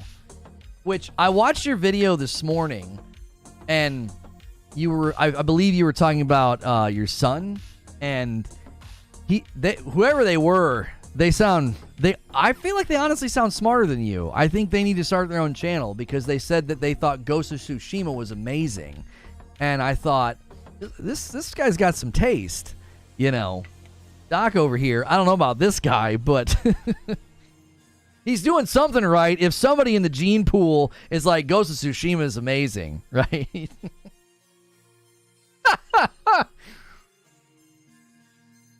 Which, no, honestly though, Doc, if you haven't played Ghost of Tsushima, you're missing out on probably what I think is one of the greatest third-person action-adventure games out there. It's absolutely phenomenal. So, your son has good taste. It's one of my all-time favorite games, Ghost of Tsushima. I like it over Horizon. I like it over God of War. It's absolutely top shelf. Very much hoping Sucker Punch can nail it in the sequel. Victory with a $10 Super Chat tip says, if having what's considered RPG elements is enough to tack on the word RPG, then Call of Duty is an FPS action RPG. Where is the line drawn exactly? When the RPG element's enough to get the dub label. I feel like, is it an RPG though? I would say Tsushima has very, it's got RPG elements. I would say open world action RPG, because you've got 4 different stances. Within those stances, you have different abilities and skills. You have different equipment that you can equip, different armor that you can equip. You level up. You go and do different things on the map that make you better at certain things, that give you more health, that give you more healing abilities. Ghost of Tsushima definitely has RPG elements in it. Again, Horizon Forbidden West probably has the most. Yeah, they bill it as an action-adventure game, because the RPG elements are not as extensive as in Horizon Forbidden West. Horizon Forbidden West is actually got a lot of RPG elements in it. It probably has the most out of the action games we've discussed today. But I definitely think Tsushima's got RPG baked right into the crust, because you literally have 4 different stances, and within those stances, they each have their own, like, skill tree. Well, not skill tree, ability train that you can, like, go down if you want. Yeah, I've played the multiplayer stuff in Ghost of Tsushima Legends. Yes, it's awesome. I actually had my own theory that Ghost of Tsushima Legends was them testing live service for the next game, which I know makes everybody groan. I found an amazing YouTuber this morning who does fantastic content, and he hates live service. Absolutely hates it. November Hotel is the name of the YouTuber.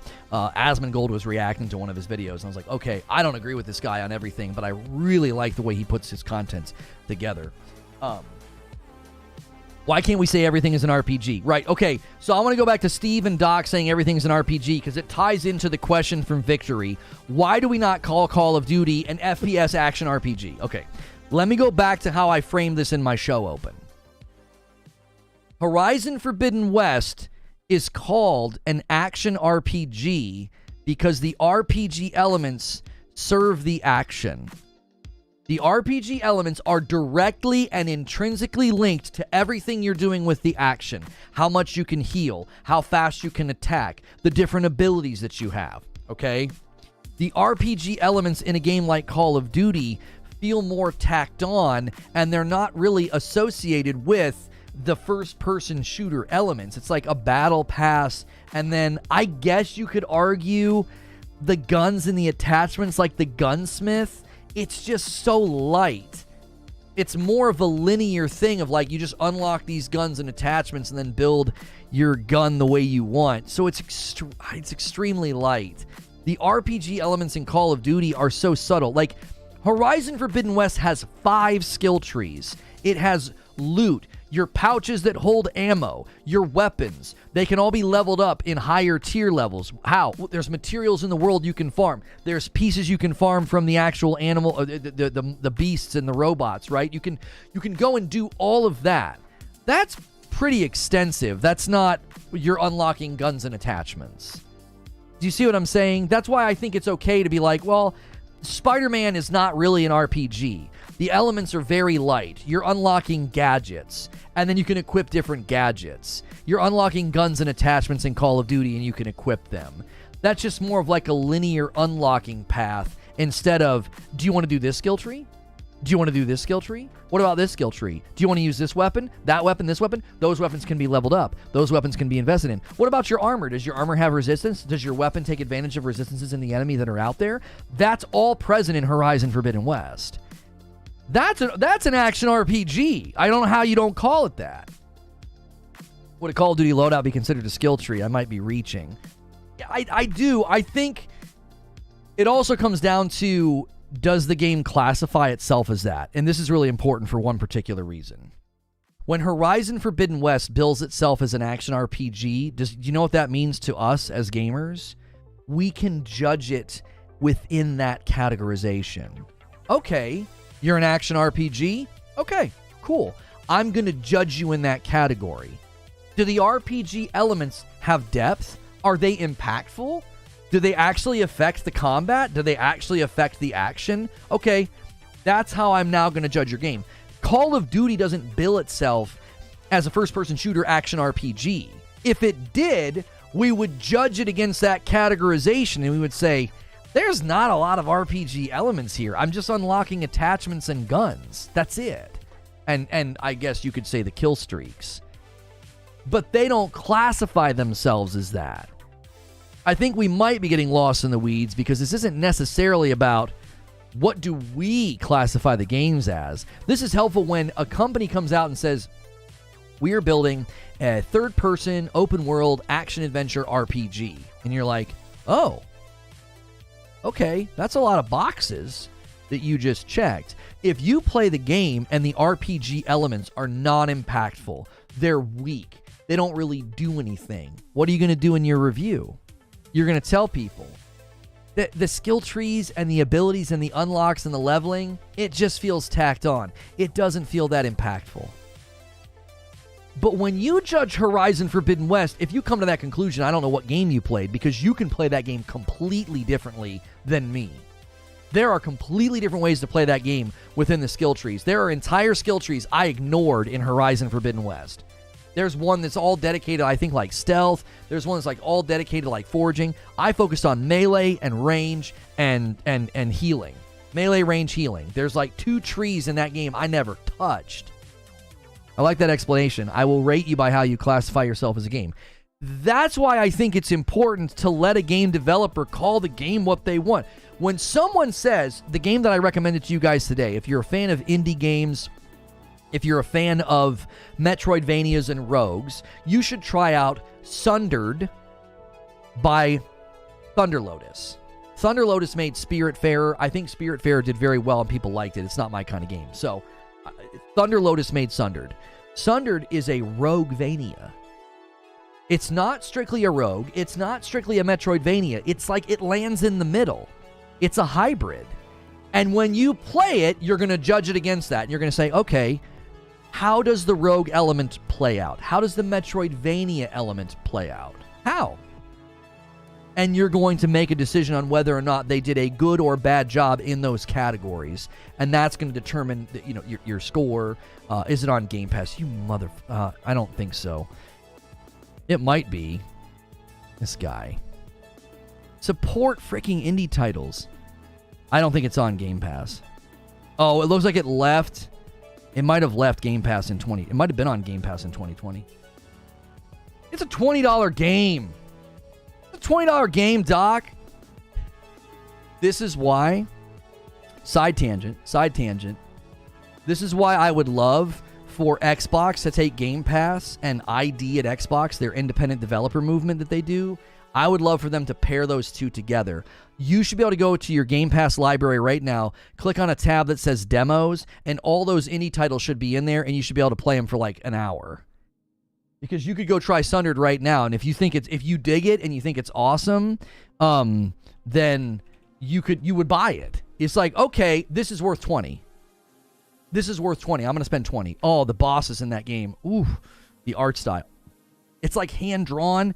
The one boss is like my favorite. Like the camera zooms out, and so you're really small, and the boss is huge. It's just breathtaking. It's so cool. You're like jumping on all these platforms and slamming on these, like, I think they look like spears or something, like they're like already in the boss or something. It's an awesome game. It's an awesome game. I beat it, and I really enjoyed it. Okay, thanks. I got my thumbnail from Creature, and that's a good reminder. It's time to schedule the premiere. We got about 45 minutes. We are 8 out of 25 on the member goal. Every 25, I give 5. Let's try to move that today. And then I always gift my members that I owe you guys in the premiere. And today's premiere is about the Nintendo Switch 2. Will it have backwards compatibility? So that will be coming shortly. The Yakuza series was the only good thing I ever played on... Oh, stop. Mipsy says, to some who have DM'd me, MMO equals massively. There should not be an interpretation of massively when you already have examples of massive. But what does massive mean? Isn't it up for interpretation? So you can't call your game massive unless you hit the levels of population that EverQuest and World of Warcraft achieved? That's the only time you can invoke MMO? Aren't there smaller scale MMOs that don't hit those thresholds? Like, what's the number? Draw the line. Where's the hard line, Mipsy? I mean it. I'm being genuine. I'm not being pushy. I mean it. Like, where's your bright line on that? How many players have to be in a server for it to be an MMO? 50? 100? 1,000? What is it?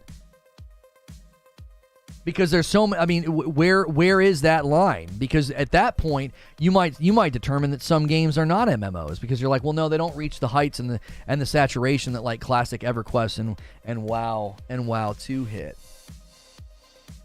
My hair's like going the wrong way today. Oh, it's like I went into a wind tunnel or something. I don't know what's going on.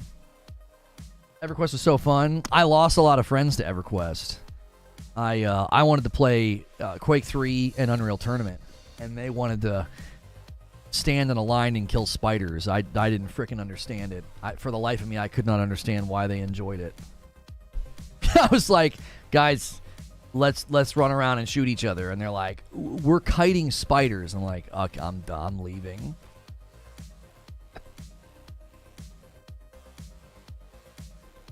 Large and heavy or solid. A massive rampart of stone, exceptionally large. Massive crowds are expected. Okay, let me ask you something.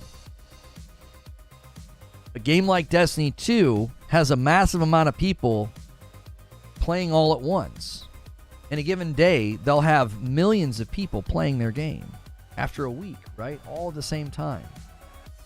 Why do they all have to be in the same space? What other games have more than 9 players in their world at once, and how many have 6-man PvE activities? Destiny seems exceptionally large in that regard. That's what I'm saying. I am not going to sit here. That was one thing I really, really liked about that guy I was watching. That guy I was watching this morning, November Hotel. He wails on Bungie, and I kind of like it. He wails on him. Oh man. Switch to backwards compatibility. It's got a lot of I's in it. You ever spell a word correctly and you look at it like 3 times and you're like, I don't think this is correct.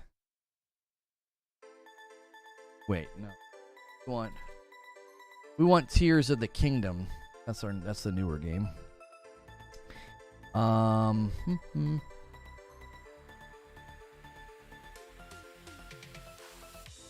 Defiance used to have 100 players at the same place at once. Yeah, Defiance was kind of ahead of its time. I remember I went back and tried to play. They like remastered it or something, but the movement was just clunky and it just didn't feel good. It felt super dated. It felt super dated.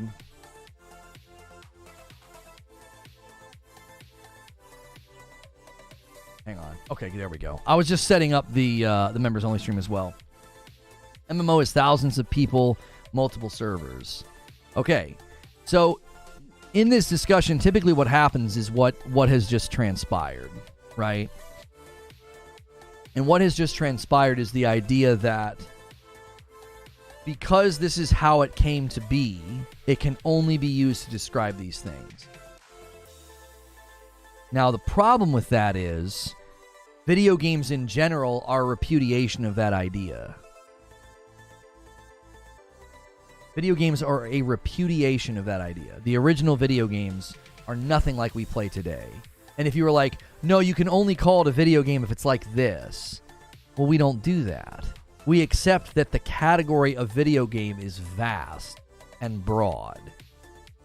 Well, because MMOs came into being like this, you can never refer to anything as an MMO unless it's exactly like this. Well, what if they say it's an action MMO? And what their meaning is that, yeah, it's a massive game. There's millions of people playing at any given moment. You can always connect to a world and there's people there. You can connect to a server and play against other people, with people. You can go on missions and there's people ready to go. When you're on a mission, there can be people running by in the world that are not a part of your mission. At any given moment, there's millions of people playing. And it's an action game. It's primarily focused on the action, the shooting, and the combat, and the content loop. But it also is an MMO. It's also an RPG. You've got different skills, different abilities, loot to chase, levels to grind, like hardcore endgame activities. You know, like, again, I think when a game classifies itself with that, like what I told Doc, if a game is going to classify itself within that category, what do? You judge it within that category. You say, okay. I actually think Tears of the Kingdom is a good example of a game that's more pure action-adventure. It's more of a pure action-adventure game. Because you do level up, like you can get stronger stuff as you get throughout the game or whatever. Like you can get more hearts. You can get more stamina, and then you can find higher level weaponry, right? So like you find a sword with like a higher number or whatever. But it's more of a classic open world adventure game because the RPG elements are so minimal. And actually, I wouldn't even say they're RPG elements. I would say these are synonymous with like classic adventure games where your weapons are primarily the same throughout. Your abilities, your movements, they're primarily the same all throughout. Now, Tears of the Kingdom, you get new abilities fairly early on, and then you use those abilities all throughout. That's more of an adventure game. But you can have an action-adventure RPG where those pieces and parts are there, but then there's like these skill trees and a deep loot system, and the loot can be upgraded and crafted and invested in. Like, an adventure game is more surface level. You find the armor, you wear the armor, that's the end of it. You could find some materials, I believe, in Tears of the Kingdom and Breath of the Wild. You can level the armor, like, I think, like, once or twice. Like, it has, like, a limit. But, like, the weapons themselves, you find it, that's it. Now, they added the fusing system in Tears of the Kingdom that allows you to take like 2 weapons and fuse them together, but that's it. You're not like crafting a weapon. You're not upgrading a weapon. You're not leveling a weapon. So Tears of the Kingdom is just like a classic adventure game. The RPG elements are very, very minimal. They're more synonymous with like a classic adventure game of the past, like the original Legend of Zelda. You find the shield. You find the boomerang. You find the bomb. And then that enables you to do different things in the game. Reviewers treated Horizon and Fallout 4 as adventure games, not RPGs. But the reviewers are not the determiner of fact. If somebody makes a game and tells me this is an action-adventure RPG, this is an action RPG, I think that's their prerogative. And then they're taking a risk to a certain degree, because then I'm going to judge it against that categorization. I'm going to say, oh, okay, action RPG? Okay. How do the RPG elements interact with the action? How are the two interrelated? How does one impact the other? Because if the RPG elements have virtually no impact over the action, I'm going to say, this is more of an action game. This is more of an adventure game. The RPG elements are virtually non-existent. Is adventure considered an adventure game or a roguelike action RPG? That question doesn't make any sense to me. Is adventure considered an adventure game or a roguelike action RPG? I don't know what you're saying.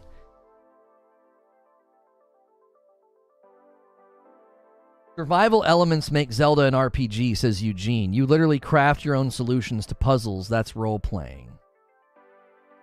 Oh, heavy sarcasm here. Sorry. I just think the difficulty is that RPG comes baked with an idea that I don't think like, oh, I'm solving puzzles in my own way. You know what I mean? Like, I don't disagree with you. Oh, I had a coffee order that I didn't thank. Your name starts with a J. Somebody ordered a bag of dark earlier in the stream. Thank you so much for doing that. And then my wife must be ordering a bunch of... she's ordering a bunch of stuff on Amazon. I was like, all of a sudden I get a bunch of Amazon emails. Do we need more precise language or looser standards? Again, to me... Oh, you're making a joke about the game called Adventure. I was like, what?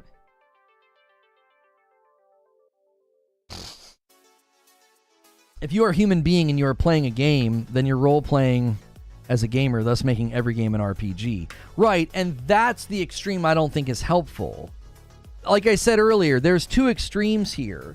Calling everything an RPG doesn't make any sense, and that's not my goal. My goal is to say, if a game says we're an action RPG, great, I know what that means. There's no confusion. I'm not like, oh, is that going to be like Skyrim and Baldur's Gate? No, I know what action RPG means. Like, people are being willfully ignorant. Like, oh, it's confusing. No, it's not. You're fabricating a problem out of thin air. No one's confused by what action RPG means. Okay? Calling everything an RPG isn't helpful because, number one, the developers aren't doing that. They're not doing that. So it's like, okay, calling everything an RPG, but it's also not helpful to be super rigid and be like, you can't call it an RPG unless it meets these standards.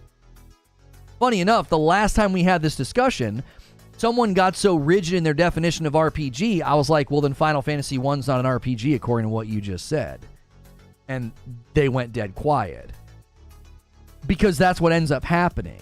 You paint yourself into a corner, an awkward corner, where you're essentially going on the defense, and you're saying, I'm defending RPG and the history of RPG, and in the process, you end up wiping a bunch of that history off the map. It's like, well, that's not an RPG then.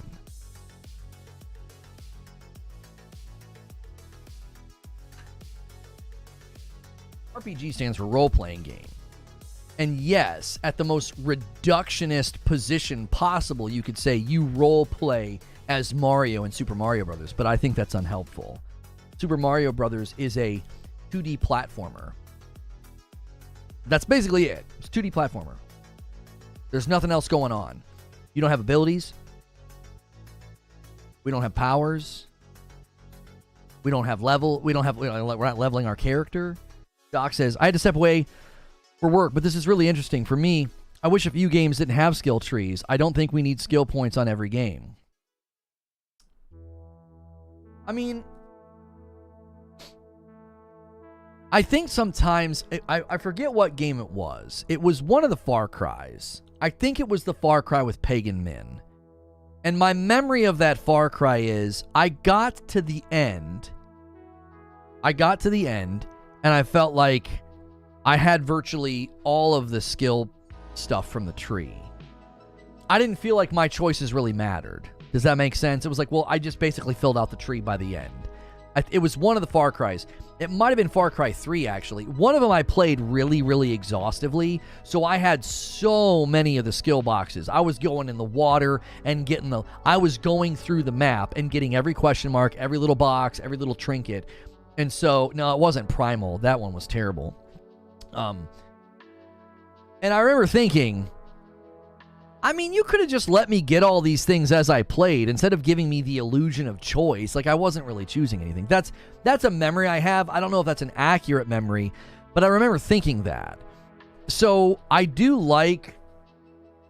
So there's something that Final Fantasy 16 does that I think is an acceptable interpretation of what an RPG can feel like, where you're playing through the game, you can determine what equipment you have, you can determine what abilities you invest XP into, and they change, and they get better, and they get stronger. You can do all of that. But they also just sort of daisy chain you through like, hey, you now have the green abilities. You now have the purple abilities. Instead of like making me go to a skill tree and be like, do I want the green abilities yet, or do I want purple? No, they just give them to you. It's more of a curated, more of a linear experience. And I like that. I mean, again, I don't think every game needs to approach it that way, but I do think sometimes, like, do I really need a skill tree here? Like, what's the point? Like, why are you making me make all these decisions? Just, make them for me so I can get back to get back to the action. That's why I said in Horizon Forbidden West, I think it's a better test case because all of the RPG elements serve the action. They come over and they get underneath and they enhance, expand, and expand, enhance, and make better, I would say, the action elements of the game.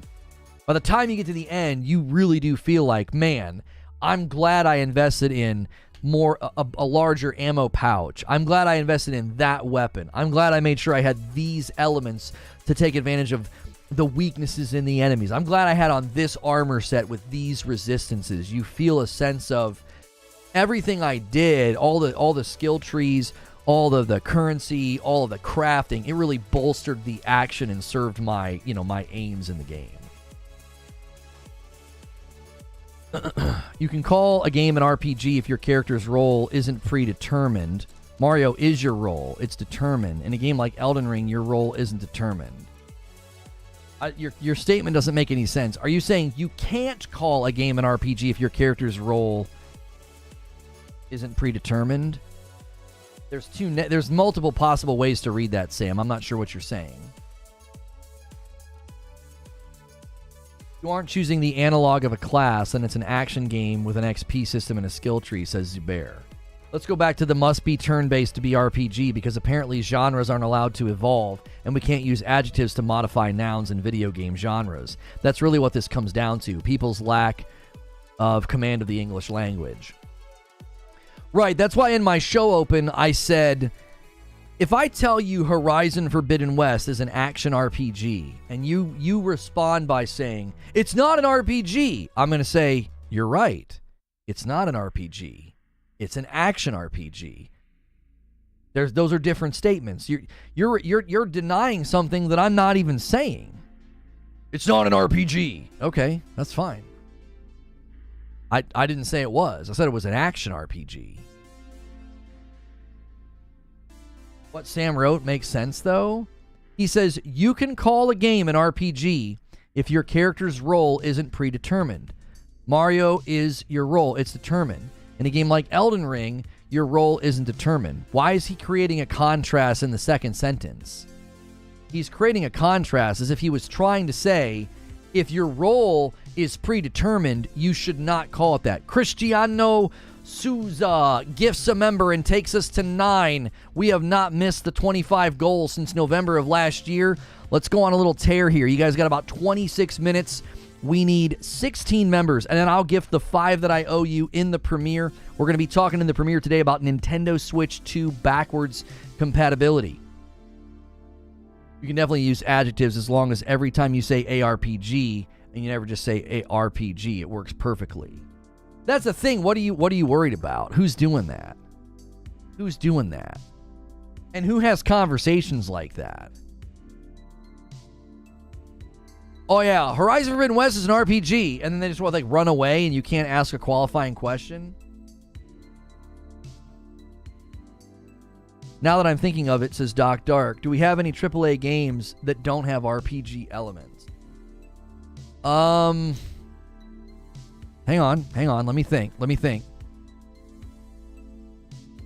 I mean, even baked into Return, well, I guess we would consider Returnal AA.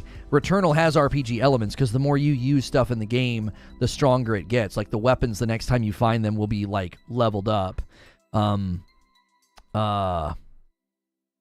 Ratchet and Clank has them. Horizon has them. God of War has them. Ghost of Tsushima has them. Death Stranding has them. Uncharted. Yeah, Uncharted. DK Bager jumps on the gifted member train and takes us to 10 members on the day. Thank you so much, DK Bager. If you guys have ever received a gifted member here and you can afford to give one back, pay that forward today. We have so many generous people here constantly gifting members. Thank you so much, DK Bager. I'm glad I was late because this is going to give me semantics. Ratchet and Clank.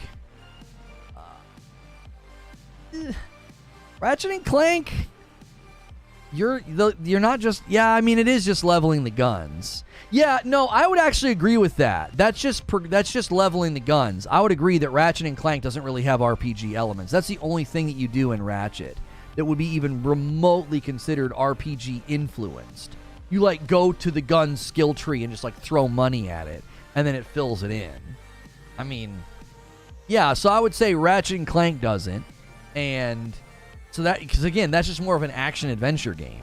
It's more of a classic adventure game. It's not trying to be all those other things. And I think that this touches on a whole host of things, right? Like the gamification of games. The gamification of games, like the idea that you're having to make a game more than just, well, in this game you play as this character and you're going to go on all these missions and there's a story, there's a beginning, middle, and an end. They almost have to gamify it. They're like, well, we need side quests and we need a bunch of things on the map and we need a bunch of trophies and we need a skill tree and we need loot.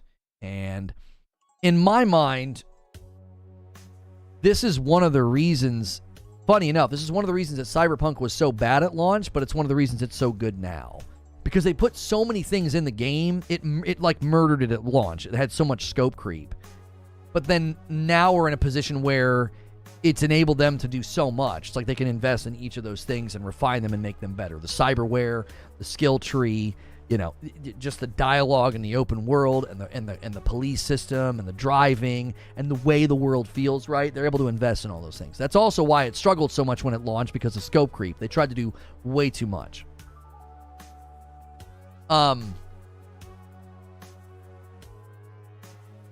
So I think if you're going to be doing all of those things, you almost have to set out and say, what kind of a game are we going to build first? And then all those systems have to come alongside and support that aim. I think what's been happening in some games is just like buffet style. Well, let's just add that. Let's just add that, and let's just add that. And then the game doesn't really feel like it has a soul. It's just a mishmash of a bunch of different systems. Like, I feel like Biomutant really fell into that category.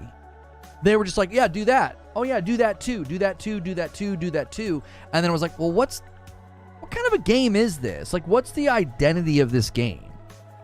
It's a jack of all trades, master of none scenario where everything in the game is there, but nothing is really at an excellent level. Nothing has ascended beyond just sort of like the concept of, well, we have a skill tree, well, we have loot, well, we have an open world. Well, okay, what else do you got? One of the things that he was saying in his video this morning, the guy I was watching, is he was echoing something I've been saying, that art style matters so much more. And I have said that the push toward photorealism, I feel like that bubble is already bursting because games just start to not look like distinct at all. You're like, well, this just looks like another game that we just played, or this game doesn't look like it really has an identity. This game doesn't feel unique. It feels canned. Okay? Well, art style is what makes a game stand apart. I could show you 5 seconds of Borderlands and you know immediately that's Borderlands. I could show you 5 seconds of Elden Ring and you know immediately that's Elden Ring. Why? The art style. I could show you 5 seconds of Horizon or Final Fantasy 16 or Cyberpunk. I mean, I could show you 5 seconds of Halo and you know that it's Halo. Why? The art style. You immediately see things that clue you into what's going on, to what game am I looking at here. And so I think if you go more generic, if you go more photorealistic, if you're like, well, we just want the graphics to look really pretty, you're gonna really, really run into a bland valley of, well, your game just kind of looks like 4 other games I've already played. A tree is a tree. A mountain range is a mountain range. Like, I've seen this before. Light cascading down through the trees and the clouds. Like, I've seen all this before. So, if you don't have a distinct, carved out art style, it's really easy to be like, wow, this game just doesn't really have a soul. And I think that's what we're going to see in the coming years, is you're going to see a bigger shift. You're going to see a bigger shift toward art style being the focus. Graphics got focused on pretty heavily I would say in the last like 5 years or more, and I think the new shift will be a shift to art style, because how else are you going to distinguish yourself? Like, especially when everybody's running the Unreal 5. If everybody runs the Unreal 5 and uses a lot of pre-baked photorealistic environments, okay, cool. Like Project LLL and First Descendant is a great example. Like, those games look so stinking similar. I couldn't, if you showed me footage prior to me playing First Descendant, if you showed me footage of both games, I'd be like, okay, I think I know which one is which. Am I covering Halo Infinite Season 5? I'm hearing rumblings. Wouldn't be the first time we heard rumblings about Halo turning things around. I don't really think it's possible. I would love for it to turn it around. My coverage in 2021 was heavily banking on Halo having a comeback. Yeah, I thought it was possible, especially with Joseph Staten involved. So, guys, we got about 18 minutes before we go to the premiere. We need 15 more members to hit that. Ouch! Oh golly, that felt so good. We got about 15 more members. So a couple of people just doing 5 bombs would take us there, no problem. Or a bunch of people doing singles would take us there. If you can't do a membership, that's totally fine. Smack that like button. Let's go for 300 likes. That will not just help out the video, but it also gives you a better chance of getting it gifted. If you subscribe, communicate in chat, leave comments, and hit like, those are all things that help you potentially get a gifted membership. So thanks so much for being here this morning. If you subscribe to the channel, which is totally free, you can talk in the chat. We've been discussing, can every game be an RPG? We looked at Todd Howard's comments. I kind of outlined what I think. I did my best to understand why people are, so ardently arguing against the use of RPG, anywhere except for, like, I guess the handful of, I think they think there's like 5 RPGs in existence. Has Feed got his membership yet? No, he has not. We're still trying to get Feed his membership. His old account got a membership, and he says he can't access it because we were gifting members yesterday and he got one. His old account, the Feed account, got one, but he apparently can't access it. So it's still doling out memberships to his account, which means the account's active, I guess. I don't know.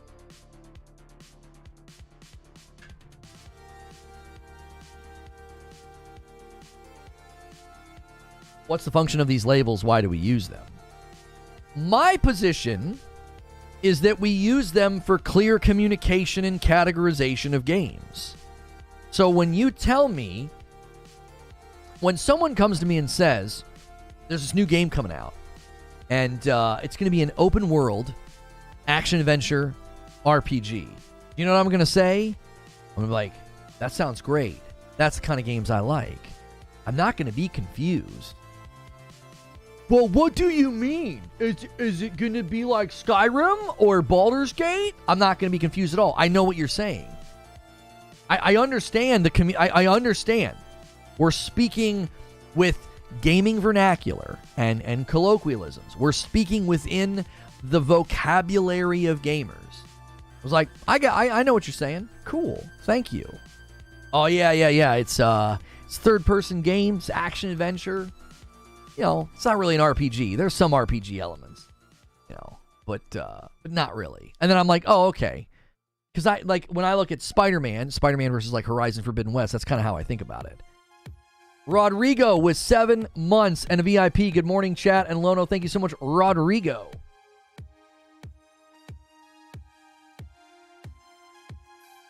And by the way, if you've ever considered doing a membership on YouTube, this is what we do with our members. You get a channel badge, you get emotes. We do a daily members recap stream. Okay, timer. We do it. Jiminy frickin' Christmas. I should not have this on a timer. We do a daily members recap stream. That's after the upload. And then I do a Friday night stream with my wife. And then you do get Discord access. That's like ground level. You pick a membership, you get a gifted membership. Those are all the things you get access to. If you guys like to hang out in Discord servers, ours is members only. And so if you've been a member for a while and you haven't gotten in there, be sure to get in there, sync up, and you get access to all the rooms and all the things we've got in there. We've got a great group of people in there hanging out. Sometimes they're playing games together. They're sharing tips and tricks of games that they're playing. There's like an LFG element to it, right? They're looking for people to group up with and play with. Spider-Man's not an RPG because in the end you have everything. There is no choice. That's not true. You don't have everything in the end because if you don't do all of the activities and side quests that give you the currency to expand and upgrade and buy the gadgets, you won't have them. What you're saying is simply not true. Now, I'm not saying Spider-Man is an RPG. It has RPG elements. Abe trying to get us there. He gifts a member. He says feed. It goes to Otavio Cruz. 11 members out of 25. Let's get a little member train here going. Let's get a bunch of singles. See if we can't get feed in the mix. Roguelike is such a great term. Metroidvania is such a great term. Why don't we use more of those? I feel like that's what action RPG is. I feel like this is a lot of blood, sweat, and tears over nothing, to a certain degree. That's why I opened up my monologue and said I feel like this is a necessary conversation, but it's also completely unnecessary. An action RPG is not an RPG. It's something else. A Metroidvania is not simply a Metroid-esque game or a 2D platformer or a Castlevania-esque game. It's a blend of those things. Like Sundered being called a Roguevania. Like,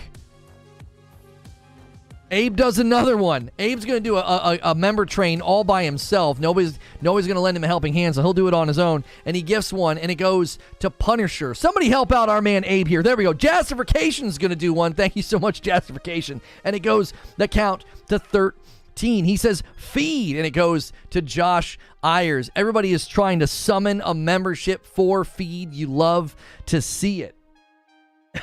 We've always taken care of feed. They really just need us to give us the ability to like click on his name and give him a member.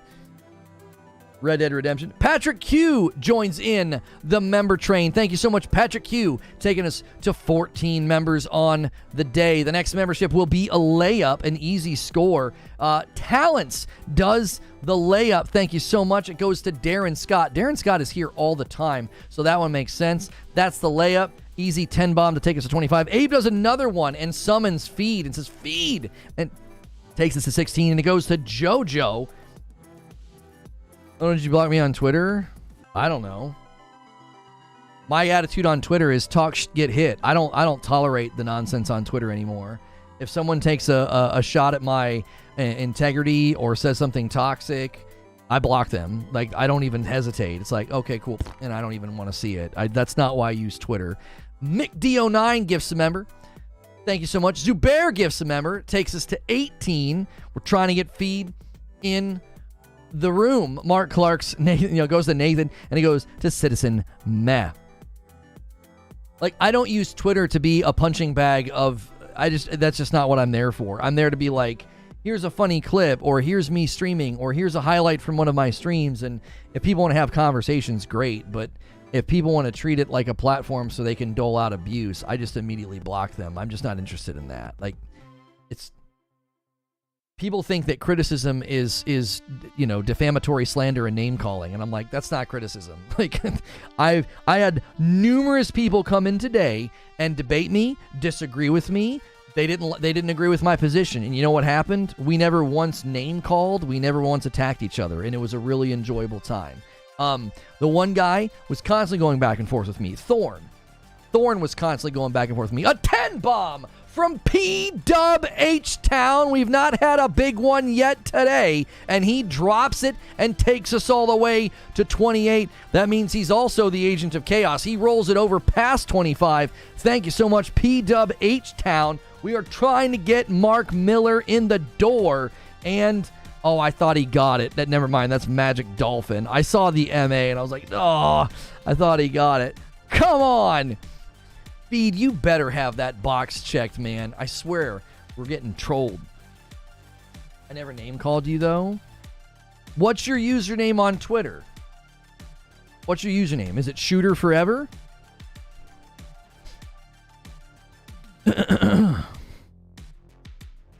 I have no problem. I have no problem looking up your and let me guess. You've deleted the tweet that I saw?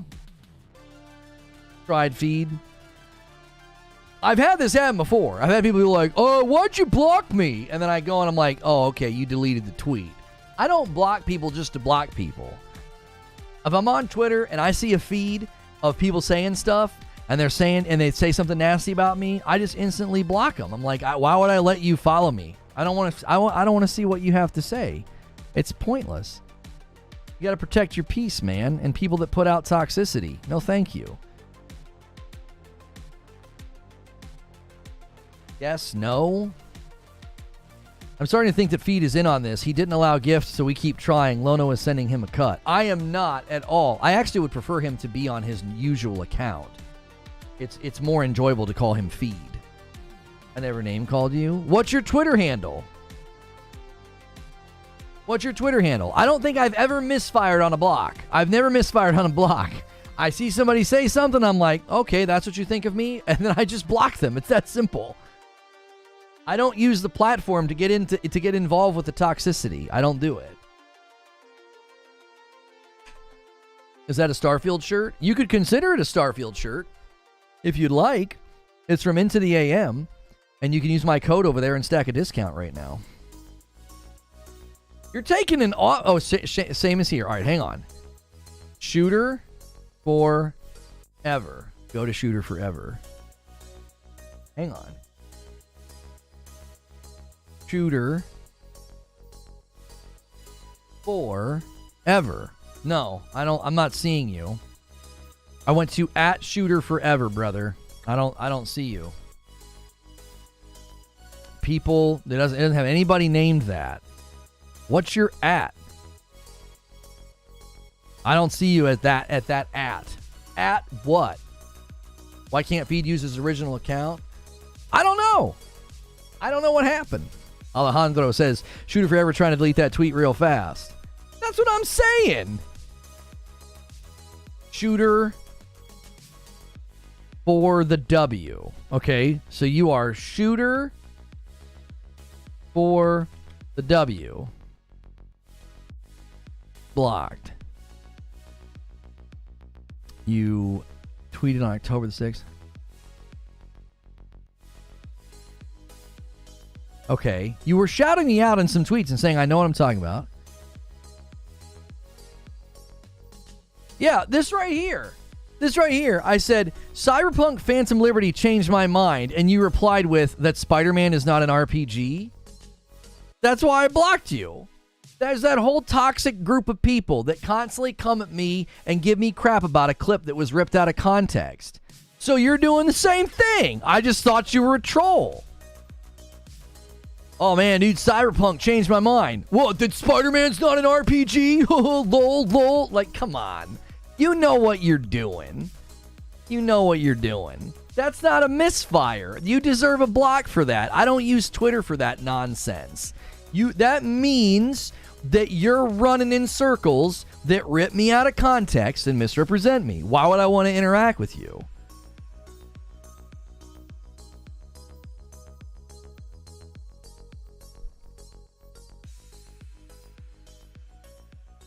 Sounds like a crappy troll, but still a troll. That's what I'm saying. I unblocked you, but come on. You know exactly what you're doing when you do that. That, like, the lack of self-awareness in some people to misrepresent me, you know, false frame me, make fun of me, and be like, I don't understand why he blocked me. He must be too sensitive. It's like, no, it's because you're gross. I don't want to be around people like that. Like, you just self-reported. You're not a nice person. I don't associate with people like that. I don't.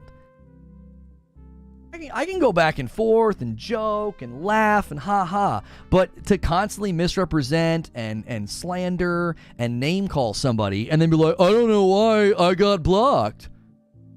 Like, the lack of self-awareness is like, come on, bro. Come on. I don't use Twitter for that. I don't. I've never clapped back. I've never insulted anybody. I've never fired back. I don't use the platform to do that. I don't use my channel to do that. So the minute somebody takes it there, I'm like, I don't want anything to do with you. So when you did that, I thought, yep, this is that crew. Every day I tweet, they jump on my tweets, and they're like, is Spider-Man an RPG, bro? Jimmy Neutron? Why do I want to interact with you? Like, come on. That's toxic. I know where you're coming from. You're coming from, you know, a group of people that thinks it's fun to attack me. So, you know what I mean? And don't bring it here either. Don't bring it to my freaking doorstep. I'm trying to have a conversation about what is an RPG and have a good show. And you're like, why did I get blocked on Twitter?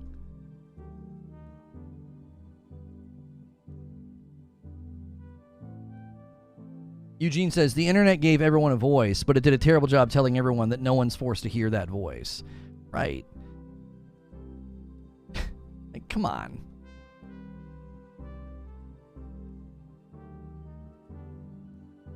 Oh, come on. It's in there. There it is. I clearly hang out with people who hate you and think it's funny, but I'd like to follow you so I can see what you say and tell them about it. We're cool, right?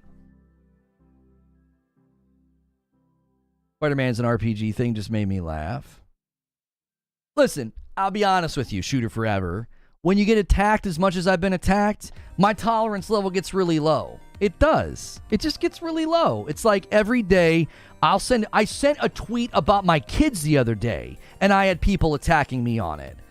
Like, that's the world that we live in. That's the world we live in. I sent a funny tweet about my son and Star Wars, and there were at least 3 or 4 people that jumped on it and said something horrible. And it's like, because they don't like my opinions on video games. So the minute somebody does what you did, I'm like, get out of here. I don't want to see what you have to say. You're just one of those people chomping at the bit to take a chunk out of me. So, you know, I protect my peace and I move on. That net crack made me jump. It was in there. I could feel it. I could feel it. I was like, I'm going to get a good one. Gonna get a good one. All right, we're heading to this premiere in like 3 minutes. All the trolls get to you? They don't get to me. That's why I block them. It's like, I don't want to see that every day. So it's just easy. It's like, okay, block, block, block, block, block. And the funny thing is, you get less impressions when you do that. It's way more effective to just mute, and then you know they're going to be responding and getting angry and hurling hate, and then that gives you better impressions. I could literally farm impressions and farm their hate and make money, and I don't do that. Like, that's what I think is just so ironic about the whole situation. It's like, I could literally unblock everybody, mass unblock everybody, and just mute all of you, and just farm your behavior and make money doing it. And I don't. Right? like calling me a grifter, that's what a grifter does. And I don't do that. I don't have any desire to do that. I don't do that here, and I'm not going to start doing it on Twitter either. It's not, I don't think it's the best use of the platform. If you want to use your platform well, I think the best thing to do is communicate, have conversations, have back and forth. I think that's one of the best things to do with these platforms. And I think that gets lost when it turns into, like, everything is a battle. And I'm like, this is perfectly in line with today's topic, right? I fight for the use of the term action RPG because I'm more concerned with clear communication. I would like to have a conversation with you. And if you're like, you can't say RPG, well, what the frick am I supposed to call this game then? If it's an action RPG, would you prefer me say it's an open world action game with RPG elements? So I have to say a longer sentence to not upset you? Like, that's, I think, why I'm focused on these things. Like, let's just have a conversation. Let's just have dialogue. And if you can't do that, then you're going to get bounced in either places. Because I would much rather have a conversation with a smaller group of people than have a room full of people yelling at each other. So, all right, here we go. I'm going to put a link in chat. We are going to head to this video. Will the Nintendo Switch 2 have backwards compatibility? I will see you guys over there. I'll give some members when I get over there. Thanks so much for your support. Smash like on the way out here, and then smash like on the new video. I'll see you guys over there.